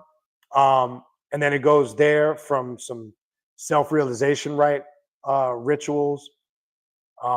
So the best thing I can tell you, and again, I've done, there's also on the YouTube here, I don't know how far back in the last year, I did a good shadow work class. You'll find a couple here, right here on the YouTube page. But really, if you're looking for a step-by-step process, I would look onto the Primordial Chaos Patreon page. And like I say, we're almost at 30 classes and counting. So after you do that introductory work, the journaling, the introductory rituals, and then there's a whole process it leads up to. After that, I break it down into fragments, because it's not just about identifying what's wrong. Then obviously, once you identify what's wrong, then you have to design work to address those areas of needs, right? So that's kind of the best way to start. All right, what we got? Let's see if any more questions I can get to. Shout out to Rev Light, I appreciate that. Urban Alchemist says, I dance, spar, and walk. Well, that's awesome. Anything that keeps that activity flowing, yes, the gym does help with fatigue, 100%.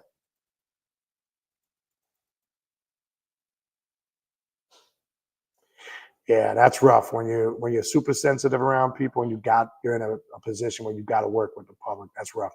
I'm fortunate because I work in a small environment with a small group of people, but I'm by myself a lot, and it's great. I'm not around that, and that's tough. And to people like you, when you are in an environment around a lot of people, especially if you're somebody that works in the healthcare industry, if you're like a nurse's aide or you work in a nursing home or a hospital, make sure you're doing your spiritual cleanses. Take those spiritual baths. Make sure you're keeping those grounding techniques going, because when you're exposing yourself to a lot of energy like that, I'm telling you, that can take and drain from you. So make sure you're doing your grounding techniques and your spiritual cleansings, your spiritual baths, because that's important when you work around a lot of people all the time. Yeah, the Dragon, Ultra Instinct, the song by Bismarck, The Dragon, that's a classic. Yes, filth does attract bad spirits. Yes, my mother used to always say cleanliness is next to godliness. My mother used to say, go wash your ass. You stink. All right, when we kids coming in from playing outside, man, my mother used to have some great one-liners back in the day. Breath be smelling like Van Damme. Yeah, some people got that Bruce Lee breath straight kicking. Yeah, that's one thing, y'all. The breath is that's a killer for me right there. That's just I can't be around people who breath stink. I mean whew. Oh man, I tell you, it's always seemed like people got stank breath. Always want to get close to you and tell you something. Or they got secrets. Like, nah. Brush your damn teeth. Rats is working overnight definitely helps, but still being around people in general, yeah, I can't do it. Yeah, it's crazy. I enjoy being by myself. It's crazy. Some people don't know how to be by themselves. That's the crazy part. And that's an insecurity. That's like a person who goes from one toxic relationship to another. They never take time to heal or be by themselves. They never get the time to truly know themselves, and that becomes toxic, jumping in one bad relationship to the next. Crazy. All right, I'm almost there at the bottom. All right.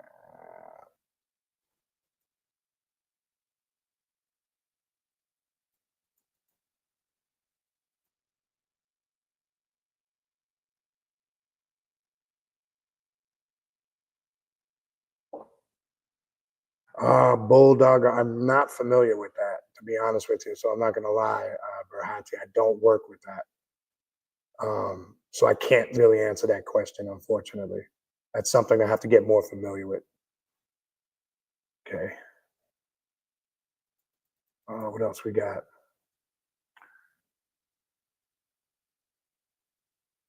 Yeah, and I see some people like Urban Alchemist, about burning your candles correctly and reading them. All that is facts.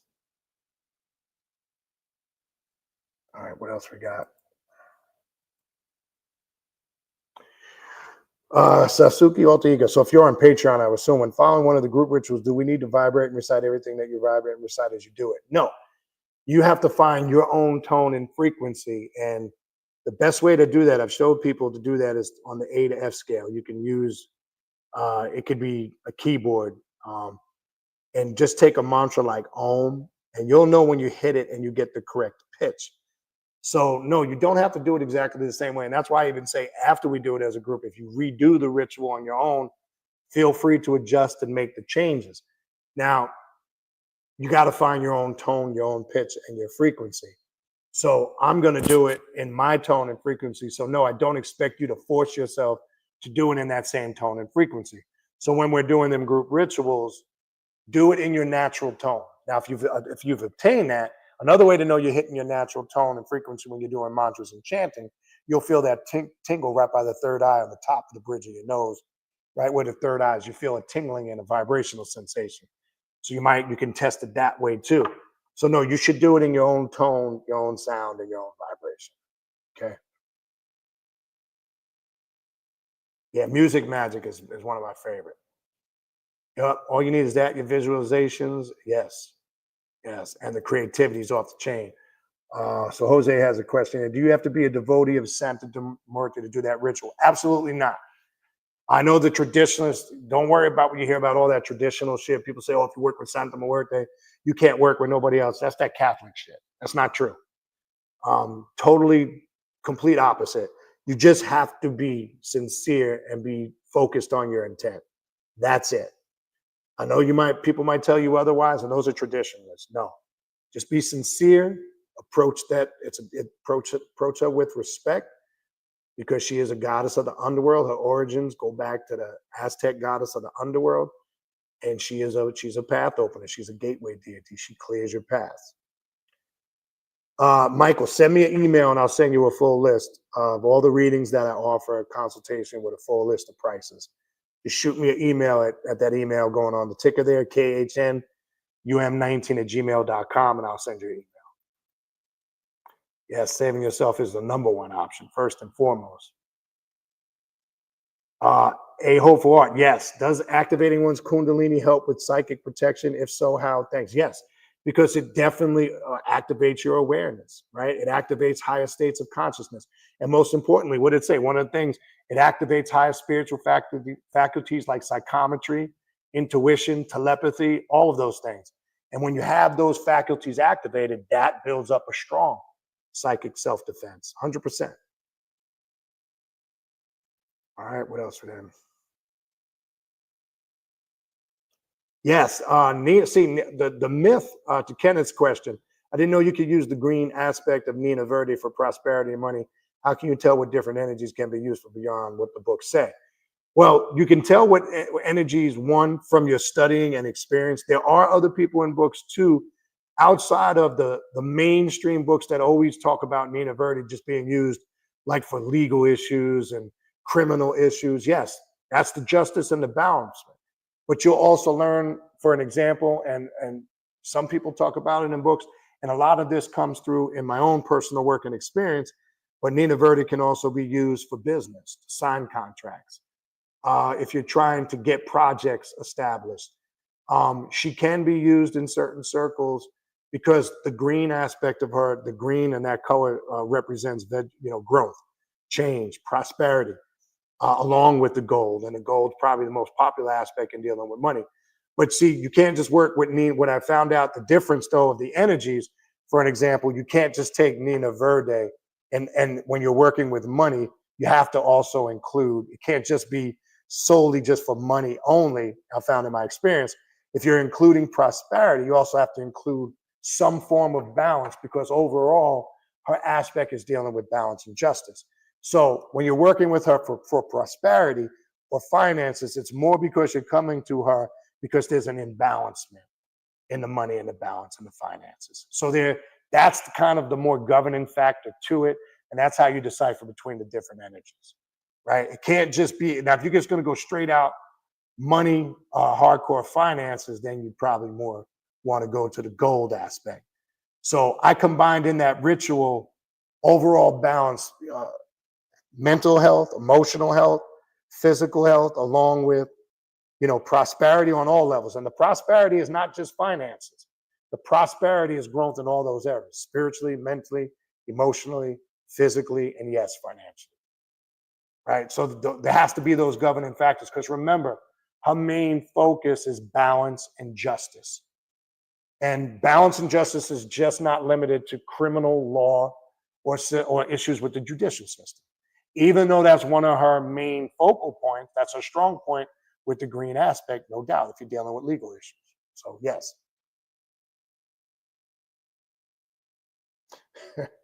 Ultra Ranger says, I might like being alone too much. That's hilarious. Yeah. Well, here's the other thing with people that got halitosis or bad breath. Sometimes it's not even the teeth. Sometimes people have a stomach or digestive disorder.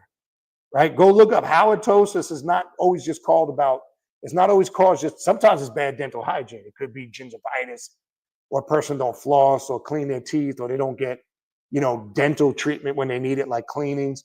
So sometimes halitosis or bad breath, some people who have stomach disorders, they have digestive issues, they got stank breath.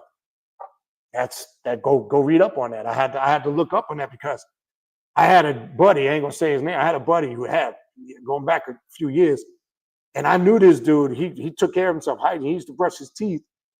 He used to, was a fanatic with hygiene, but it turned out he had ulcers and he had some digestive and stomach disorders. And it turns out sometimes when you have that, it affects your breath. So that's a fact. Go look that up. So yeah. All right. I think we're at the bottom. Last questions here by Wrath636. Question: most practitioners talk about genders and what deities to work with based on your gender only. Does it matter? Work whatever you need to work with that applies to the needs and what you got going on in your life. There's no restriction to gender. That's all bullshit, because on the spiritual realm, once you're dealing with things beyond, you get past that fourth plane, mental plane, gender takes on a whole different form on the spiritual plane, right? Don't confuse the male and female gender that we know in physical form. As long as we understand both and spiritual gender, you're going to find what we're labeling the female spirits here on the physical realm. They are way more masculine and strong in nature than what we would label as masculine here on the earthly realm, right? You work with whatever applies to your deeds, regardless of what the gender is, right? I've never even heard, that is ridiculous for anybody to say that. I don't know what that would be based on. You've got to identify your needs. And to me, I found, and many others will agree with this, I've never seen anybody like specifically point that out. You work with whatever gender and whatever you need that applies to the work that you're doing, period. Drinking too much beer sometimes that'll cause your breath to stink too. Apex Furnace says, it came in chat label. What about using AI for shadow work? Would that be cheating the process? No. Remember, you program AI. So once you create your profile on AI, you type in there what, like, if like when AI is asking you, like Chat GPT, for example, or Gemini, whatever you're using, it's if you've created your profile and it understands aspects of yourself, it's gonna, if you put in shadow work, for an example, it might say, do you want shadow work from a more darker occult perspective, or do you want it from a more neutral or even a new age philosophy? Because remember, you're all the programming. You're programming the AI. The AI is not programming you. So if you haven't set up your profile right, where it knows certain aspects about you, so when you type in things, it's going to create things according to your profile. That's you being the programmer. That's what I'm trying to say. We got to get to know this AI, because it's a fact that it's not cheating. It's only cheating if you're just not doing the full profile process and you're just typing something in and want a quick answer. You can just use Google for that, right? That's not using AI to its benefit. AI can be a very helpful tool for that if you use it correctly. So be clear in how you set up your profile and the questions you ask, and then whatever it spits out, just use that information to create your own process, right? Don't use it word verbatim, whatever it spits out, because that may not be, you might be able to extract fragments that might apply to what you're doing. And that's why if you've ever used the Chat GPT or the Gemini, it'll say, if you put something in vague, it'll say, like say you want to create an image. Like sometimes I'll use the Chat GPT to create an image for the promos that you see I put on Instagram for the classes and stuff. I'll say, create an image like the one I recently put on there about with the Muslim guy meditating in the mosque. I'll say, create an image of a Sufi meditating in the mosque. It'll say, do you want an ancient image, a portrait? It'll keep digging for further questions so you can be specific of what you want. So you're using your creativity, your intellect, it's just extracting it from you. So if you just ask something vague, it's just going to come up with some vague shit. If you're not typing in there or talking to it to be very specific of what ideas and what creativity you have in your mind, then it's AI programming you. Okay. So yeah. Yes, I've heard Mark Allen Smith is not light work. That's, if you don't like working with blood, and that's very dark work with Hecate. He's known for a lot of that work. That's in my opinion, that's something for a more experienced practitioner if you're going to do that type of work. All right. Yes, I make my own personal Santa Muerte oil, right? Based on elements that work for me. It's a mixture of a couple of different elements that I work with. There's also Santa Muerte oils in occult stores or botanicas. And I found the only one I like in the botanicas, or that you get online, I've even seen the same one on Amazon, and I use that as one of the aspects in the personal one that I mix, is the dark colored one. It's like a violet purple one. There's a clear one that I find doesn't work as well, but there's a dark, like violet amber colored one. That's the only like one already pre-made that I find that works, in my opinion. All right. All right. Other than that, that's going to wrap it up. I got to wrap this up, people. All right.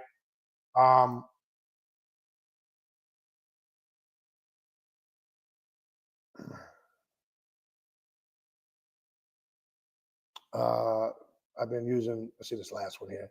Michael Thomas, I've been using AI Chat GPT to help me with shadow work in combination with tarot. And I didn't know a person like yourself would be with it. Yes, 100%. That's why I said earlier in the video, we better learn that AI. But you remember, you control. You're always in control, just like on the path when you're working with the gods and the goddesses. Then you're not worshiping them. You're not inferior to them. They're not controlling you. You're always in control. It's the same thing with the AI. If you're not setting up your profile right, if you're not feeding it the information of the key elements about yourself and your goals and what you're trying to accomplish, then it's just going to spit out random shit. You can use Google for that. You got to customize when you're working with AI on that level. You have to make sure you are customizing it to every aspect of what you're trying to accomplish. If not, then like I say, just use Google. It's pointless. Okay.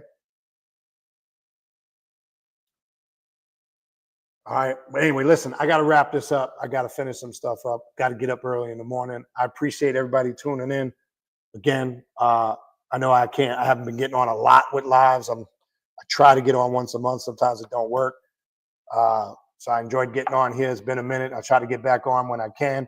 I'll keep posting the short videos as I'm out and about, going from point A to B. I know I always like to give you guys a chance when I get to say thank you for the support. Thank you for supporting the YouTube channel, the Instagram, the Facebook, the TikTok. Shout out to all the Primordial Chaos family members. I appreciate you guys. You guys have been showing, some of you guys have been rocking hard for 6 straight years, man. There's about 15 or 20 of you. You guys have not gone nowhere since day one. You guys know who you are. You guys are in every class. You guys are, you guys are there. I appreciate all you guys, but I got to give an extra shout out to those Primordial Chaos family members. I got 15 or 20. You guys have been there from the very fucking first day, from the very first post I put on there. And that's love. And that's true love, because I see you guys, working and doing what you're doing. So again, shout out to the Primordial Chaos family. I appreciate you guys. And thanks for the support. All right. Vernal blessings. We will talk soon. You guys have a safe week, and I'll talk with you guys soon. All right. We out of here.